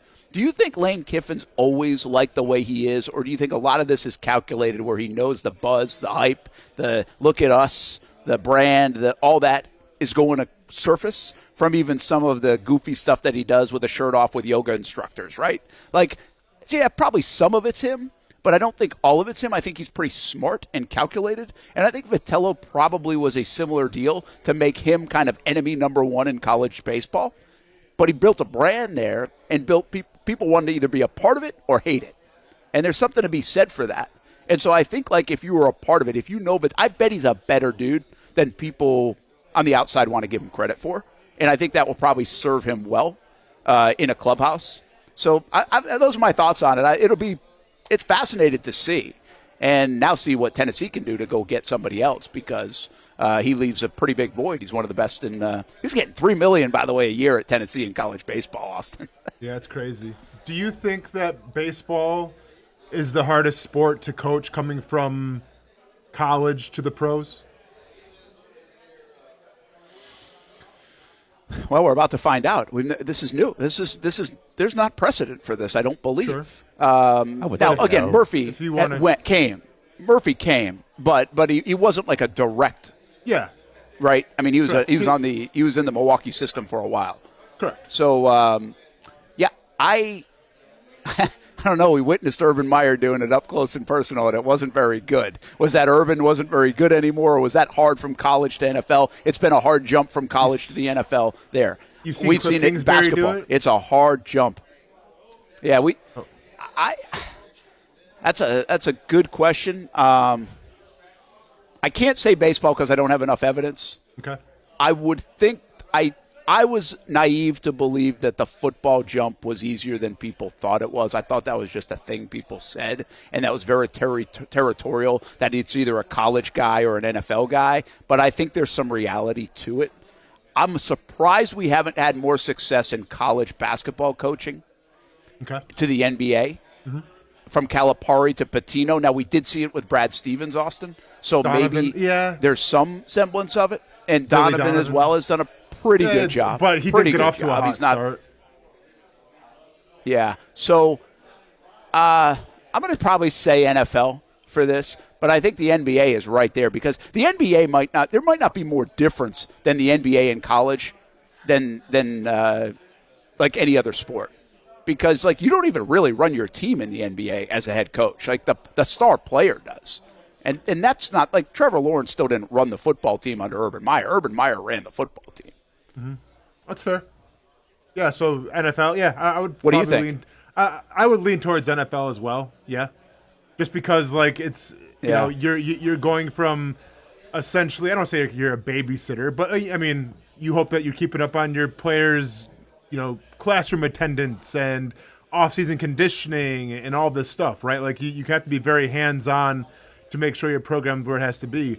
When you go to the NFL, it's it's a bunch of grown men playing a very violent sport that you have to gain their respect and their trust. I think that's probably the hardest sport to do, set aside from, basketball, where it's a little more like, all right, this is your LeBron James, you're whoever, just okay, I'll kind of piggyback off you, and then we'll go from there. Yeah, it's fascinating. That's a good question. All right, I'm going to switch this back to football before I got to get out of here right around 12:15, and you guys will take it until the end. I had a little debate with somebody last night on social media, and I've been saying this, and he kind of called me out on it. It was like, why do you say that? And I was like, I'm pretty confident most people would agree with me. So why not one more time on some Trevor Lawrence topic for the day? Oh, man. Is he already the second best quarterback? Like, I think he's the second best quarterback in franchise history already. Would you come with me on that? Or do you think, without even looking up numbers? Yeah, I know. That's the thing. I mean, David Garrard, it's either David Garrard or Trevor, I'm assuming. I mean, or would you put a Bortles who went to an AFC championship? Like, how do you guys calculate it and view it? I mean, I think I think success is the first thing, right? Like how far were you able to go in the playoffs? I think has something to do with it. Now longevity, obviously, and then stats as well. I mean, I think if you combine all of those, I mean, obviously it's Mark Brunell first. Yep. Yeah, I mean, you kind of put me on the spot. Like, I'll be honest. Like, off, like, the immediate, like, second best quarterback, I would say Trevor because, like, there's not a lot of big sample sizes. But, like, I could make an argument for – and then I say Trevor, but then I think, okay, well, Blake went to the AFC Championship game. And, no, it wasn't all him. It was a running game. But, like, he led him there. And I feel like Blake had a couple good years. Garrard? I mean – well, Garrard, in terms of playoffs, sometimes you go to the playoffs. They probably went, actually, it's such a mixed bag with him and Leftwich at times, but let me just double check. I think he went at least twice. I think it was 05 and 07, or it would have been the two times. But let me just double check.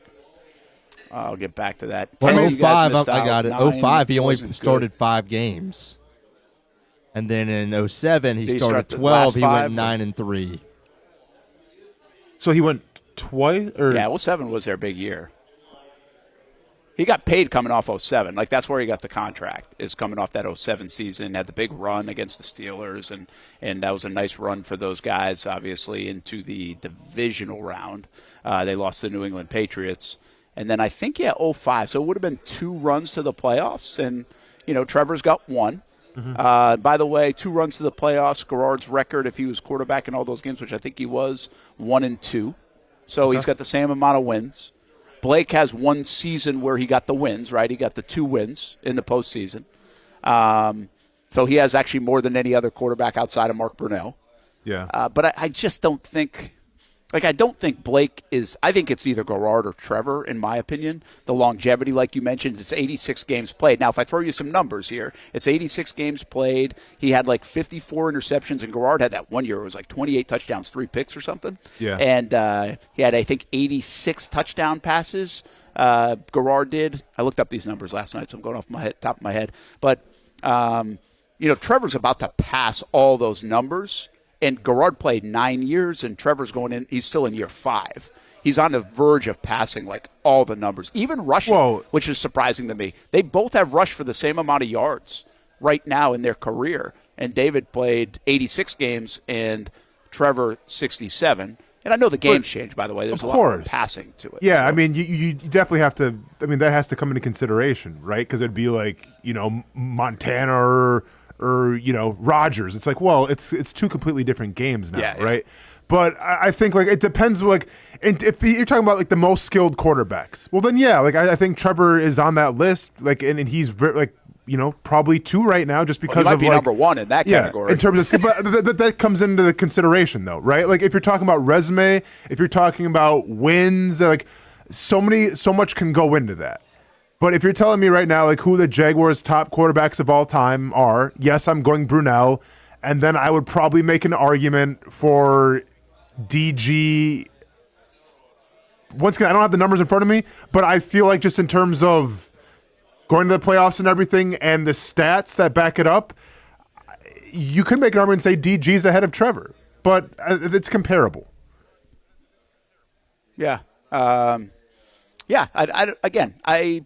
I think Garrard, I love Garrard, by the way. And I thought, I said this about Garrard when there was so much discourse at the time, as you know, when you walked into the league, Austin, on David Garrard here in Jacksonville. I mean, it was unbelievable. If you actually go visit our show with Pete Prisco, Storytellers of the 904, and you go check out that episode, which you can do on YouTube, and the playlist of all those episodes, he even says, like, the one thing he kind of regrets is that he was, like, really hard on Garrard, like over the top hard on Garrard when he was doing his show in town. But that's the way it was in 09 specifically, in 010, and then 10 into 11 when he ends up getting cut. And I always said this, like, right in real time, and I had only been here a short time, but I said, I'm telling you what, you guys are going to miss Garrard more when he's gone. And I was right, because they did.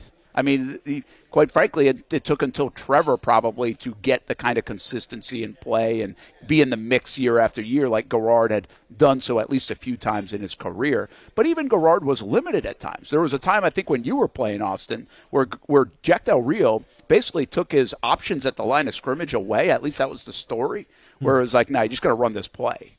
So now whether that was Del Rio or the offensive coordinator, Austen, or whoever was here at the time, I don't know. But, like, there was – and he needed the running game too, by the way, because he wasn't an elite passer by any stretch of the imagination. Like, Trevor comes in, to your point, with a better skill set as a passer who can make every throw and those kind of things. But David was a gritty winner, limited his mistakes, and was way better than I think people gave him credit for almost in real time, and they would eventually miss him.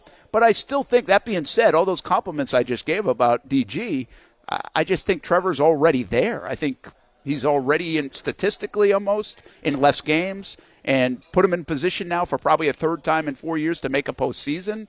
And he's only 25 years old. So we know at the end of the day, statistically, it looks like if Trevor hangs on, he's going to be better than all of them statistically. What was the debate on Twitter again, real quick? You said who is the best or great? Like, what was the verbiage that you used?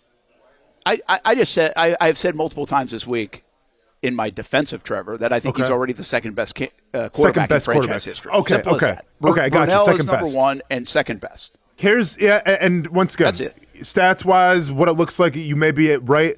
The only argument I would make, what doesn't get talked about enough, I think, about DG and everything, is that 2010, a game away from the playoffs, we don't go.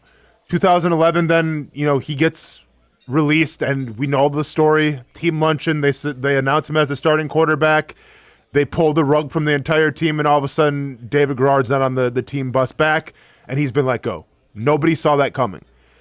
But I think when you talk about the past couple decades, just in terms of like what this Jaguars football team has looked like, and some of the bad optics and everything, I think if you would have kept DG that 2011 year, and whether you let him start or whether you let him just be part of the team and eventually bring on, Blaine Gabbert, and don't toss Blaine Gabbert to the Wolves right away, I think the trajectory of this franchise would be entirely different.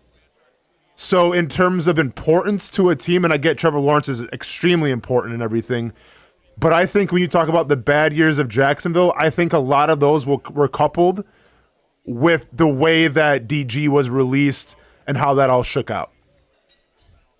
Yeah. Interesting. Yeah, listen, by the way, I think it's a healthy debate. I don't think it will be a debate by the end of the day. Sure. But I think right now, as it sits, it's kind of a fun little debate, and maybe this season will go a long way in actually where you would lean on such a debate. Because, again, one of the things I brought up recently is right now I think Trevor has 67 career games. Garrard had 86. Once he passes Garrard at 86, that will be next year sometime, assuming health. Then you're getting into the echelon of where Baker is and Sam Darnold is and even a Daniel Jones is in terms of age, experience. And then that's really where you hope, at least if you can get through this part and feel good about it and show some positive stuff, where it really starts to take off at that time. And we just haven't had the luxury of that here in Jacksonville, to your point of the story you just told about David. Like, couldn't even get to that next layer because they pulled the plug on him. Well, and that's something I never really thought about before, Brent. What was like that pivotal moment that kind of changed the trajectory of the entire franchise. Like, that was really like the domino. That was the fuse that I think lit everything where it was so bad for a while. Now, and we talked about it. You had 17. You had some shining moments. But I feel like how that whole David Garrard thing was handled at that luncheon that day, I think that set your team up for a lot of bad years down the line. It's a great thing that you bring up there. I haven't looked at it from that vantage point either, man. And you were living it. And now in hindsight, I think you're right. There are poignant moments in franchise history that stick out to me. That is a major moment, but I didn't necessarily look at it in the capsule of how it affected the trajectory going forward. But you might be right there. I might have to take a closer look at that, because it would be an interesting way to look at as a delineation of where they went from there.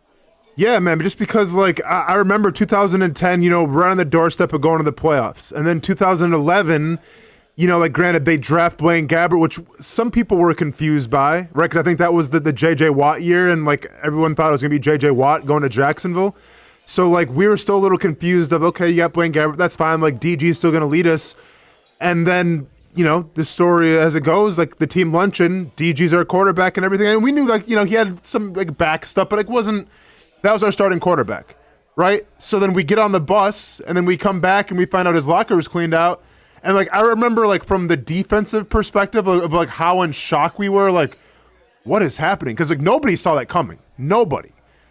I couldn't imagine, like, what they felt like on that offense and, like, on the wide receiver. Like, I could not imagine what the offensive line was feeling. Because, like, us as a defense, we had, like, a team meeting, we're like, dude, what the hell is happening right now? Like, we had no idea. And then, obviously, you bring in Luke McCown, and then he gets a couple starts, and then you throw Blaine Gabbert to the Wolves. Like, I'm telling you, man, it's just kind of dawned on me now in this conversation, but that move to get rid of David Garrard at that luncheon, I think set your franchise back for a long time to come. Sounds like a documentary could happen out of that one. I like that. Yeah, Saxonville coming soon, and also the DG luncheon diss. Could also, because that thing was huge at the time, and you're right. You've spoken about that before. That's an interesting one. I'm going to think about it even more. All right, I'm going to get out of here. I got to do down here at the St. John Sports Club here at Amici's Restaurant in St. Augustine. We're going to do a little speaking engagement. These guys will continue speaking, Austen Lane and Jason Hamby, until 1 o'clock here on the Brent and Austin Show. By the way, Republic Services recycled headlines of the day, recyclingsimplified.com. Obviously continue to talk Jags, but they're on a bye week. It's really the NBA news of the day, which is a stunner, with Chauncey Billups, a Hall of Famer, coach of the Portland Trail Blazers, leading the way. An FBI investigation has him arrested for an illegal sports betting underground ring, along with a couple of former players and now coaches as well, or current players too, Terry Rozier, Miami Heat, and Damon Jones. We'll see if there's any more coming out of it. A massive story to start the day, though. 2-3 days into the NBA season. And when we come back, maybe Austin will give us a little bit of a predictor on the actual basketball going here on this NBA season and what to look forward to, as Cooper Flagg made his debut last night, and Wemby was unbelievable. Star in the making, if he isn't already there, for the San Antonio Spurs. We will be back on the Brent and Austin Show, Action Sports Jax 24/7 Network. When it's time to get a new car for anyone in your family, just remember, nobody but Nimnick, the #1 Buick GMC dealer in Jacksonville. Get the latest price breaks on 2023 and 2024 models, or the newest 2025 vehicles in the showroom on Phillips Highway, or shop online at NimnickBuickGMC.com 24 hours a day. GMC Sierras, Yukons, and the redesigned Acadias, or get the all-new redesigned line with Buicks. It's nobody but Nimnick, and part of the reason why is this is a first-class buying experience here at Nimnick Buick GMC. You're not just a customer, you're a friend. This is about getting a vehicle that best fits you and getting you on the road, and also helping you and your family down the road. Nimnick has a treating you right guarantee, courtesy, respect, fairness. And most Buicks, GMCs, and Jacksonville's only Car Bravo dealer, nobody but Nimnick. Who has put in the most years and stands behind a better experience? Nobody but Nimnick. GMC. We are professional grade. Putting your needs first. It's the backbone of how First Florida Credit Union does business.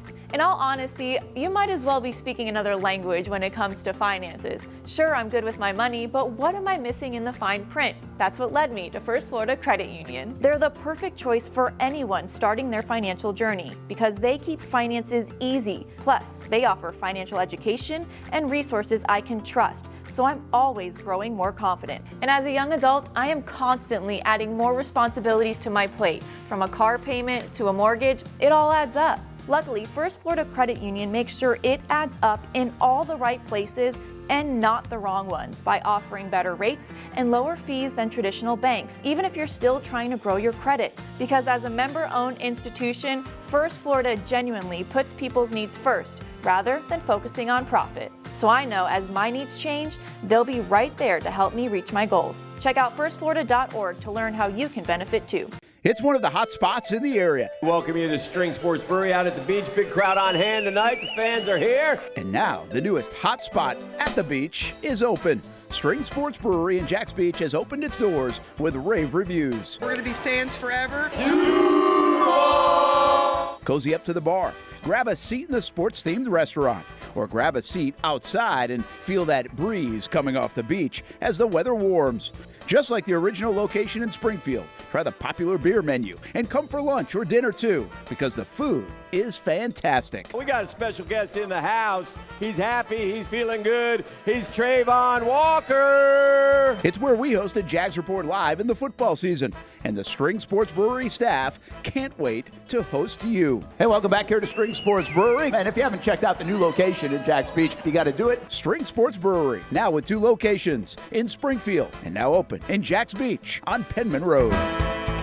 Hi, I'm Greg Mackey from Cycles of Jacksonville. Whether you're looking for a side-by-side, ATV, motorcycle, or scooter, Honda has what you need. The Honda Talon. Ultimate performance meets family-friendly fun. Prices starting at $363 a month. Or the sporty Honda CBR 650 starting at an affordable $204 a month. Stop by and choose your adventure from a full line of Honda products. Only at Cycles of Jacksonville on Atlantic Boulevard. Family owned and operated since 1983. Hello, I'm Kenny Lay of Kenny Lay & Associates. Since 2003, our firm has fought exclusively for the rights of men in family law. Divorce, modification of child support, alimony, custody, and more, all for men. A father is vitally important to a child's life, and being a man is not a reason to pay more in child support or alimony. I'm a single father. I get it. If you have a divorce or other family law issue, contact Kenny Lay & Associates at divorcemenonly.com. CGC Water Treatment and Plumbing is taking their 75-plus years of expertise and expanding to CGC Home Services. Water treatment and plumbing is still a big part of what they do, and now they can do even more for you. Home services like kitchen and bathroom remodeling, showers, sinks, faucets, toilet repair, backflow testing, and the list keeps going. Find all they can do at cgchomeservices.com or give them a call, 904-298-7052. It's a new look and a new name with the same expertise. They've been serving homes like yours since 1946. CGC Home Services, right here in Jacksonville off St. John's Bluff Road, 904-298-7052. And visit cgchomeservices.com. Florida license number CFC 1432579. Welcome back to the Brent and Austen Show, streaming on the Action Sports Jax 24/7 network. Welcome back to the Brent and Austen Show. Listen, talking to Hamby during the break here, we'll get into basketball in a second. Hamby, I know Brent's hell-bent on doing this Saxonville story from 2017. Yeah. I mean, just kind of cooling Hamby with what happened with DG and everything. There's some here. They should do a story about that whole thing and like how the franchise after it was affected. Because there's a lot that led up to DG getting cut when they announced the stars at the luncheon and everything that I feel like isn't even like in public light that should probably be told. And I'm not gonna be the one to spill everything right now. Like I'm not gonna snitch on anybody. But like I'm telling you, man, and I wasn't trying to over embellish it. That whole ordeal and incident and how it all shook out.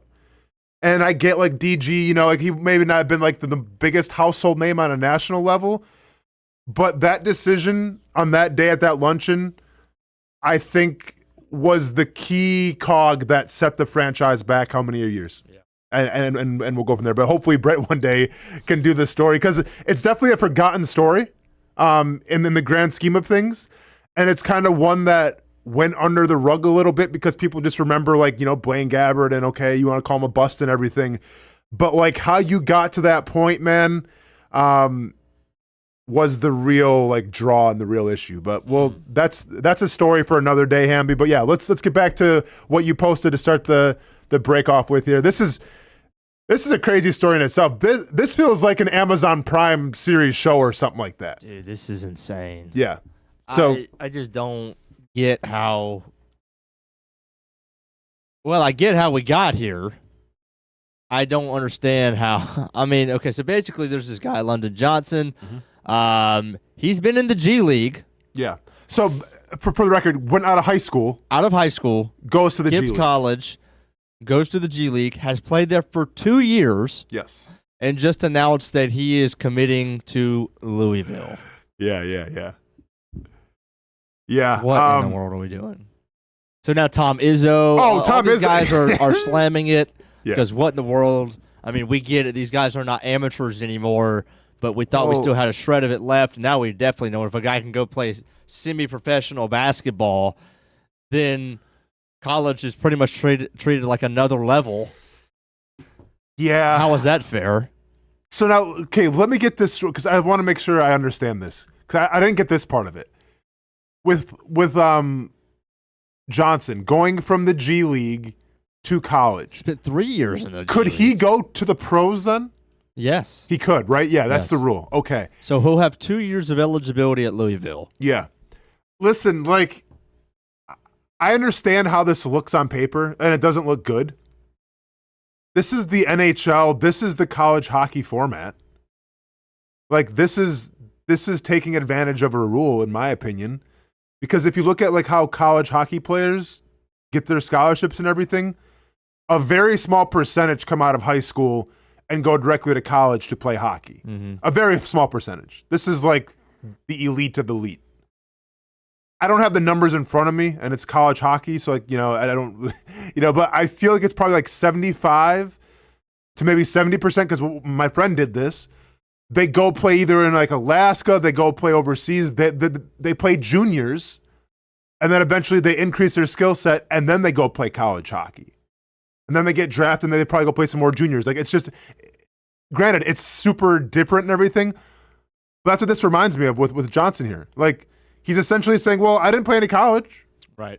You know, I played juniors, if you will, in the G League. Yeah, so what I'm So let me go play college. Is they're saying that he didn't earn enough money because in the G League, the most players earn about an average of $40,000 outside of the Ignite program. This is what this says is on 3, which to me, I don't know what Ignite is, and it looks like he is Ignite.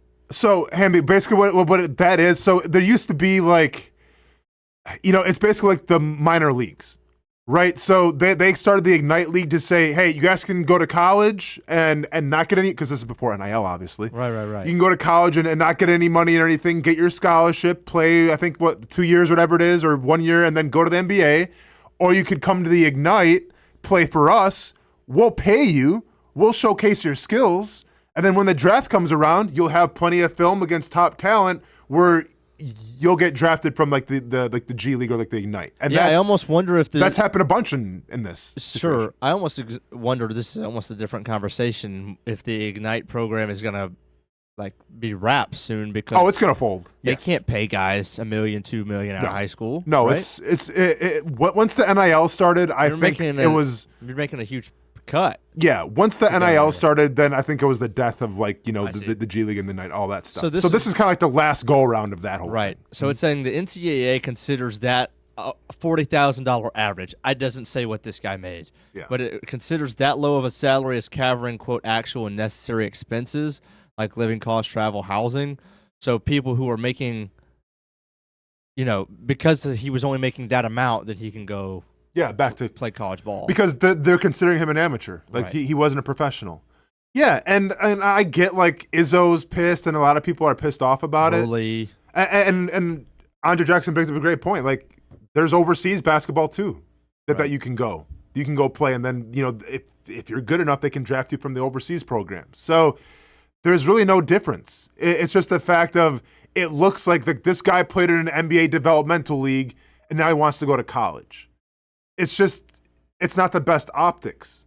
But, like, it's legal for him to do so. It would be like, for instance, and I forgot what the school was, the 40-year-old dude or whatever that, like, went back to play college football. The 55-year-old. Okay, I was way off. 55. I thought that it was 40. 55, and that's like what, D3 or something. But it's still the NCAA, right? Still college football. I guess. I mean, it's the same. I get you're not making money, but like it's still the same thing. But like that would be like if you go play arena ball or something, or play like just a minor league football thing. You know what? I should play some college football instead, and you go back to that. Like, it's legal. You don't agree with it? You don't like it? No, I don't really like it. I mean, I don't blame the player because he's, going where he can get he's going to college. He's getting money from NIL now, right? So I don't blame him. Good on him. I mean, it's hard for me to necessarily just blame Patino. Sure. Because if it's in the rules, it's in the rules. I could see, hey, maybe if we just avoid this guy. I mean, there's plenty of guys, I'm sure, that are at this guy's talent level. Yeah. Or excuse me, not Patino, because he's at St. John's. Yeah. Sorry. Who's at? I immediately hear Patino. I'm like, yeah, Louisville coach. Yeah, Pat he's Kelsey. at St. John's. Okay. I'm sorry, I don't know who that is. Yeah. But anyway, I don't know if it's necessarily. I don't blame. There's somebody to blame. I don't necessarily know. I guess it's just the NCAA because you don't hate the player. You just hate the game. Well, yeah, it's the NCAA because they won't put their foot down because they're scared of litigation and they're scared of getting sued out there. Hey, can you blame them? And I don't know if I blame them. So it's like I don't necessarily. Again, this is all Pandora's box going back from the very first NIL ruling years ago. But I think this is so stupid. I mean, listen, like I said, optics-wise, probably doesn't look that great. Just come out of high school, bro, and be 19. But no, I hear you. But at the end of the day, Hamby, I feel like we're not going to read a lot of these situations because they're going to be a few and far between. Like this is an anomaly, and it's kind of finding that loop in the system where it's like, hey, I'm going to go play college basketball now. Like this isn't going to be a trend or anything that we have to worry about. Like I get it, but it still takes away a spot from a freshman. Right, coming out of high school. Yeah, but Hamby, I get that trickles down. And but to be fair, like how much? Spot? I get it, it's a spot, but like, listen, those spots are now getting taken by D2 players. Those spots are now getting taken by transfer guys. Like those spots don't mean as much as they used to. I feel like those are but I feel like those are guys that paid their dues. No, and I understand. It's hard for me to say a guy that went to the G League. And I don't know the guy's situation. I have no idea. Maybe I have no idea why he didn't go to college in the first place. Because what I would assume, and I don't know, I don't have the background of how many years he actually played. How many years did he play in the G League? Or it says 3. Okay, so that was before NIL. So what I assume is maybe he just really needed the money. That's what I'm going to get at. Yeah. Yeah. And then look again, no blame to him. Do your thing. And by the way, keep in mind, when these leagues are coming up, if you're a high school kid and you busted your ass to be one of the best basketball players, in the country, and maybe you come from some hard times, some tough neighborhoods or whatever, and you get out and you have someone saying, hey, we're starting up this new league where we're going to pay you so-and-so for your services. And the best part is, unlike college where you're just getting your education paid for, we're going to give you a check for every week that says, hey, we'll take care of you. And the beauty of it is that when you keep playing in our league, eventually the NBA can come calling if you're good enough, and they'll draft you. Yeah, so this says in 2021, at the very end of the year, Johnson narrowed his commitment options between Georgia, Virginia, NC State, Clemson, USC, and Alabama. Then October 3rd of the next year, he reclassed to 2022 and forwent college basketball, signing a 2-year deal with the NBA G League Ignite, reportedly worth 7 figures. See. But in 2022, I mean, this was still coming down the tracks. Like the NIL, you mean? Yeah. Yeah, but it wasn't there. You didn't know. I guess. Nobody knew what it was going to be, Hamby. That's what I wish I could do, like, legitimately, is just, like, go back to different parts of it just the last 5 years. Yeah. What was the framework? Because it has changed, and it's really hard to pinpoint. You're not going to get it in an article. Put me back in October 3rd when this got reclassed. Like, what did it look like? Yeah. What were his options? You're not going to get that in an article unless you voice memoed yourself on October 3rd. And, hey, this is what it looks like right now. Yeah. You're not going to really know. Yeah. Auburn has like 340. Listen, I think to go off what Andre Jackson here is saying in the comments, like, I think teams now are going to pivot more towards the guys with experience set aside from your McDonald's All-American 5-stars. Because, like, Kentucky had that model for how long? And Kentucky, year after year after year, had the best recruiting classes. The issue, though, with basketball is that you're not getting the best college athletes their freshman year, right? Like, NBA teams don't draft the first pick overall because he has the best numbers in college. They draft him because what this kid could be. Right. Right? Like, for instance, your dude, well, this is a bad example because actually he was good. But he actually was legit in college. Yeah. He was like the leading scorer, so that's a bad example. But usually... But there were times where it was like, this is more of that was more of a potential. I was surprised. Yeah. As a guy, I watched every Georgia basketball game. Yeah. Again, didn't watch NBA. I was surprised he was the number 1 overall pick because that felt like a future potential play, just like you're saying. Because even though he was a scorer, but it was still based off potential, and that's what NBA teams look for. Like, if you just want it based off a resume and everything, Jimmer Fredette and like Adam Morrison and like all like the college tournament darlings would be like the first overall pick, but that's not how it works. It's based off of potential. The problem, though, is when you draft or when you recruit high school kids that'll be first-round picks, after 1 year or whatever, you don't get to see it play out. So you just lose them. So I think now colleges are going to pivot to be like, okay, yeah, we'll take a 5-star where we can get it, but we'd much rather have the experienced guys that has a more refined game that can help us win us, national championships, as opposed to the Kentucky team that's like, well, you know what? If you look at a resume and you look at like the wall of Kentucky Wildcat greats, top to bottom, maybe the best ever, but how many championships do we have to show from it? Yeah. So the NBA started 2 nights ago. It did start 2 nights ago. And now I'm seeing some highlights on my Twitter. Yes. So give me give you kind of a rundown of things that to get excited about, set aside, which I feel like they need now more than ever with the gambling investigations. Yeah, seriously, other than Chauncey. Dude, going on? It was so weird for no reason in particular. Like a week or two ago, I was just thinking about Chauncey Billups' shot. Okay. From 2K.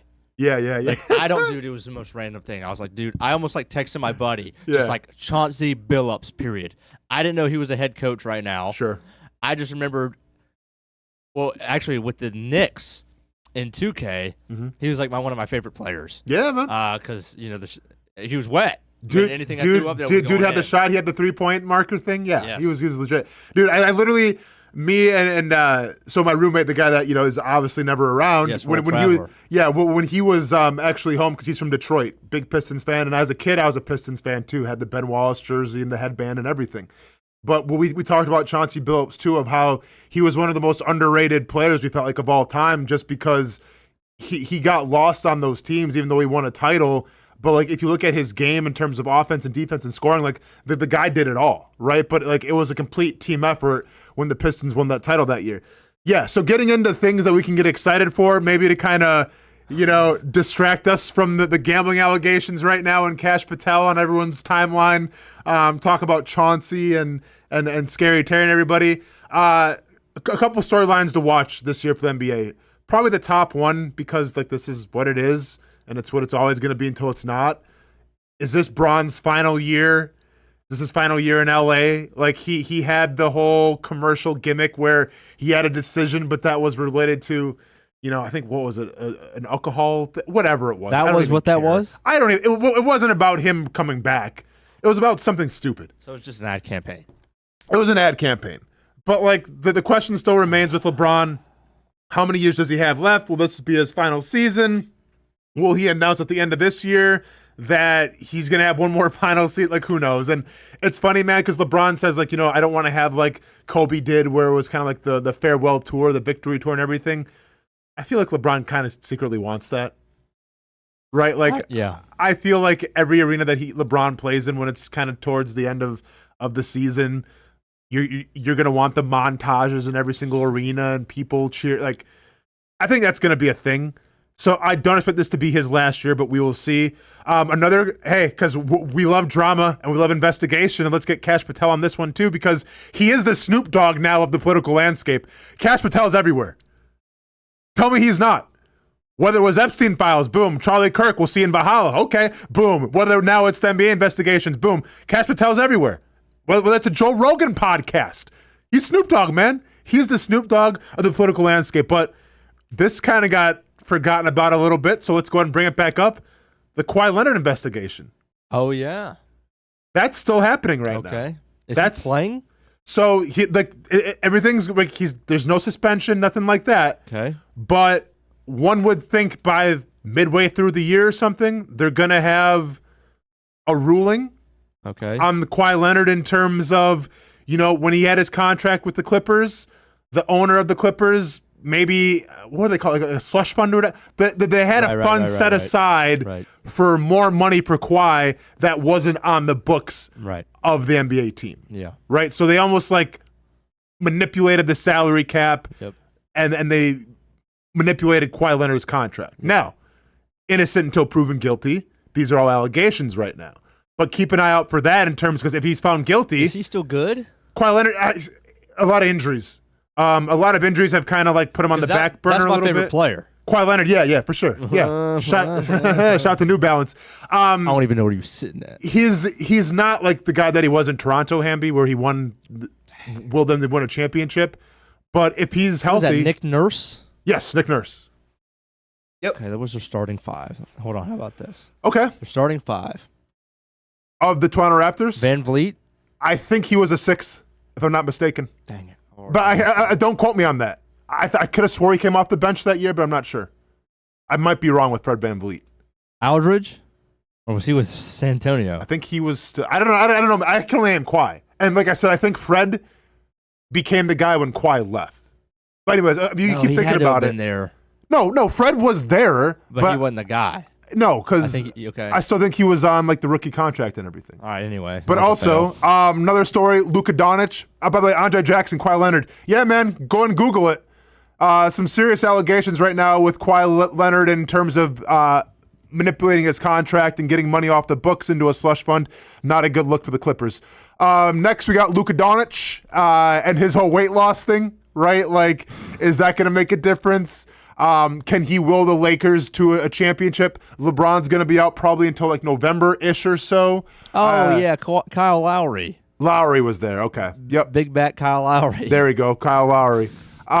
So the Lakers obviously are always a storyline just because now the Celtics have kind of fallen off with Tatum being out and everything. So the Lakers are the story. Can Luka will them until LeBron comes back?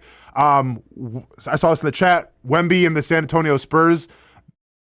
Many people believe, and kind of including myself, like this could be Wemby's MVP year now. Like this is year three? I believe so, yeah, because he's kind of coming into his own now.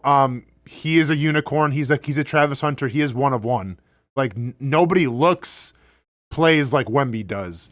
Has a little more of a supporting cast now in San Antonio as well. So this might be the year that the Spurs break out number one, but number two, Wemby becomes an MVP. Who's their coach? It's the disciple of Pop. I can't remember the guy's name. Can OKC repeat is a big question this year. Best team by far last year in the NBA. Best team won it. Can they repeat with SGA, Chet Holmgren and company? This is Zion's do or die year in New Orleans. New Orleans kind of a forgotten team. I think this is the last year of Zion's contract. They've had no reason to extend him simply because the guy hasn't played, because he's always hurt and everything. Weight was an issue. Well, Zion comes in lean, mean, and like 180 pounds he looks like. So can he kind of cement himself now as a consistent player, a consistent starter, and a consistent star for his team? And then last but not least, I have Giannis Antetokounmpo. Is he going to stay in Milwaukee in an East in an East Conference right now that is wide open. Halliburton out for the Pacers. Pacers take a fall off. Tatum out for the Celtics. They kind of traded a lot of people away to kind of rebuild for the next couple of years. Celtics are going to be down this year. 76ers are always, or should we say the 67ers are always kind of a team that's just, chaotic, it seems like.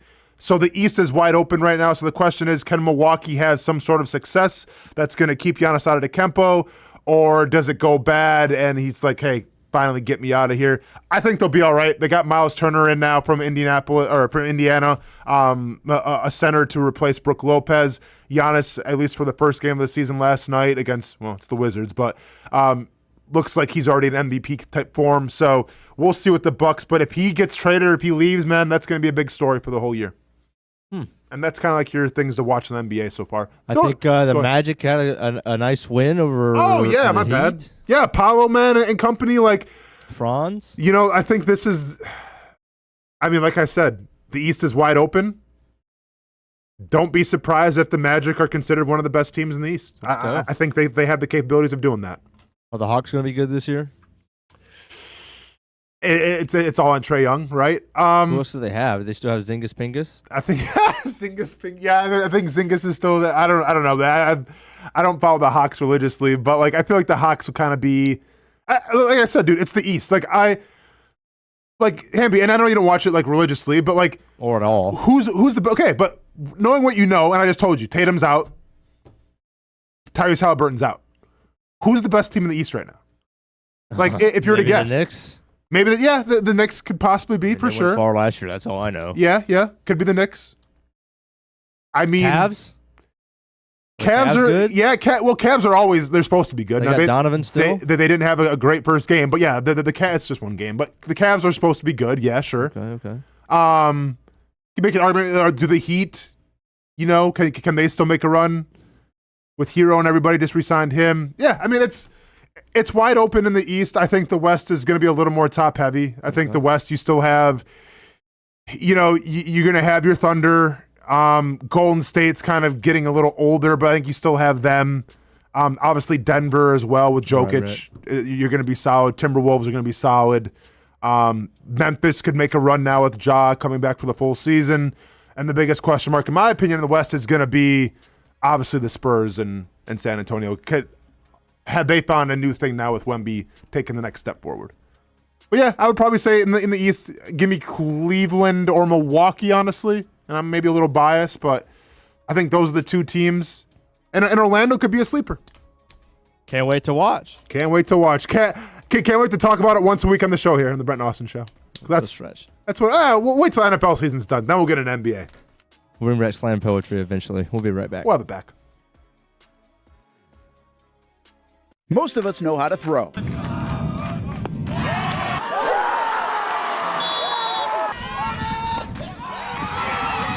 But you need to know what to throw. I'm not talking about footballs, baseballs, softballs. We're talking about those items you need to recycle. Republic Services explains it easy. Recycling simplified. 1. Know what to throw. When in doubt, throw it out. 2. Empty, clean, and dry those materials. It takes an extra minute, but it makes a big difference. And 3. Don't bag it. This makes the recycling process faster and more efficient. This is a look at the Republic Services North Florida Recycling Center. You can make this process even more efficient. By utilizing those 3 steps, Republic Services can help you become a better recycler in your home. Learn more at recyclingsimplified.com. For the game day hustle and every day in between, juggling my show Jag Social to going under the Friday night lights and a social life, it's a daily tournament. But this ride, MVP status. The all-new 2024 Lincoln Nautilus isn't just my car, it's my personal locker room, office on the go, and VIP lounge on wheels. Let's talk tech. My profile remembers everything from customizing my dash display to setting the ambient lighting and my signature scent. And wireless charging, essential for live tweeting scores. Whether I'm packing for a beach day with friends or heading to the gym, there's space for every passion. After dominating all day, this becomes my recovery zone. The massage feature is like having a personal PT on call. Life's a non-stop game, but with this ride, I'm always on my A game. The 2024 Lincoln Nautilus, drive your passion. If you don't see a pit, it ain't legit. When you hear that, you think Bono's Pit Barbecue, a staple in Northeast Florida now for 75 years. A place that feels like home with friendly service, a meeting place for friends, family, or business occasions. On the menu, the corn nuggets are a favorite in our house, but there's something for everyone. Sandwiches, platters, salads, sides, desserts, and family feasts. You see Bono's all over the place in Northeast Florida. You know, there are almost 20 locations in the Jacksonville area now, so stop on by, sit down, and dine in with Bono's. You can also take it to go. There are drive-thrus in many of the locations, and they have delivery options too. Just download the Bono's app to make things easy. I signed up for the loyalty program, and you can too, to get special offers. If Jacksonville is home, few things feel more Jacksonville than Bono's Pit Barbecue. Celebrate 75 years and many more to come. Bono's Pit Barbecue. If you don't see a pit, it ain't legit.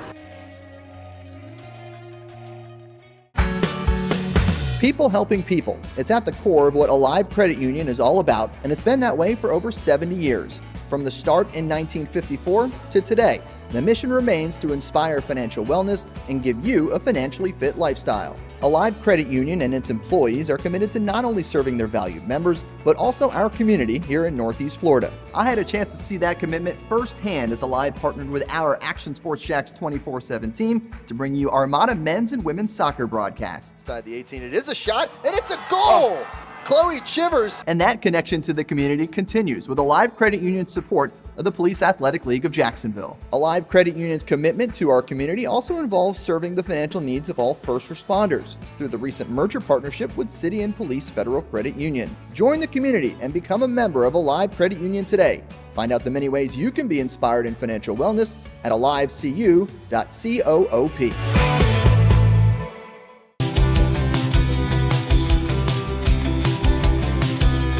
Welcome inside the Armor Guard exterior and gutter helmet showroom. There's a lot going on, like glass exteriors, replacement windows, and down there we have the retractable screens and awnings, plus hurricane protection. Let's talk more about those gutters, and to do that, we bring in Kevin. He's the owner, he's the expert. Why Gutter Helmet? Well, Gutter Helmet's truly the only maintenance-free product. It lets the trash and debris go on the ground, the water wraps around and goes inside. Unlike filters, they sit on top of the gutters, and the trash and debris build up on top of filters, which requires maintenance. With Gutter Helmet, we're going to keep you off the ladder, the most dangerous thing in your garage. With Gutter Helmet, you'll never clean your gutters again. So get off the ladder and put on the helmet. Gutter Helmet. Get a free estimate at gutterhelmetofnorthflorida.com. You can also call 904-762-7779 or visit the showroom on St. John's Bluff Road in Jacksonville. Welcome back to the Brent and Austen Show, streaming on the Action Sports Jacks 24/7 network. Woo! Hamby. You like him? Do I like him? Yeah. I mean, do you make... Okay, this because I think the Chargers, in terms of jerseys, they got good ones. They do they do great work. Now, the whole Minions thing that they rocked out against the Colts, that's what you get. When you have yellow on yellow, that's what you get. Right. Mm-hmm. But these blues right here, these are the LT years right here. Those LaDainian Tomlinson years. Yep. Yeah, man, I'm all for it. Are you for it too? Oh yeah. Yeah, without a doubt, right? Legit. 100%. Chargers, Vikings tonight. Yep. If you're a Jaguars fan, obviously cheering for the Vikings to take care of business. Mm-hmm. We're going to see with the Chargers, can they rebound after that Colts loss? Offensive line right now in shambles. Joe Alt is questionable to return. I haven't read the latest, but right now, last time I checked, he's questionable. They need him back, man. Because despite, the Chargers can put up some numbers and everything, but like Herbert is running for his life. So because I thought for sure in terms of like offensive lines right now in the NFL, because Alt's been out for a while too, I thought for sure that the Chargers had the worst offensive line in terms of like pass protection.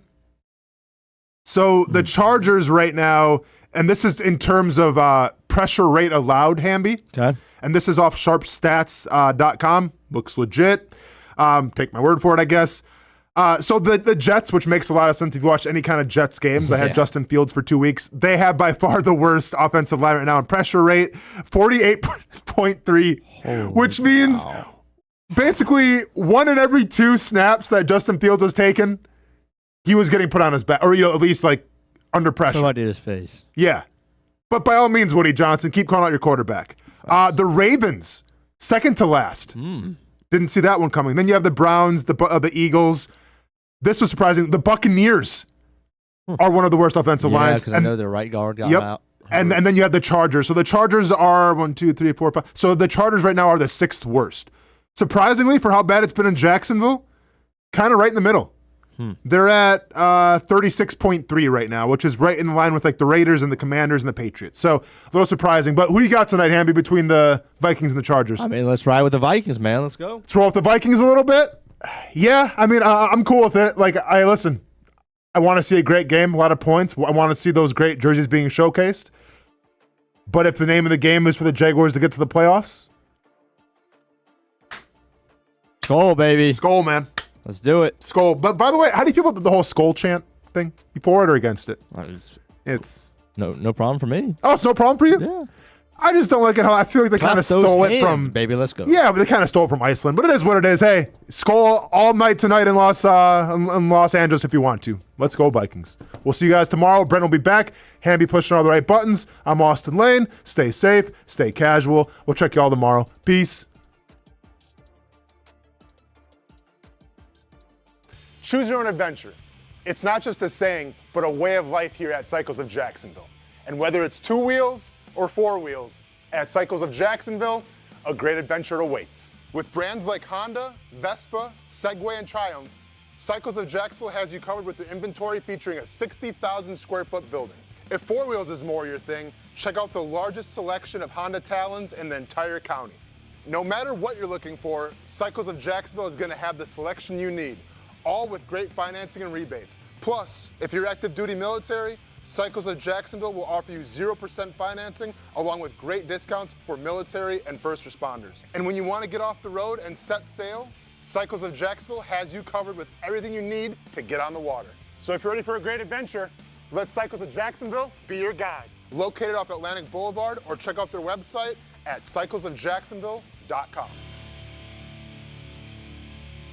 How do we make Mason's famous lobster rolls?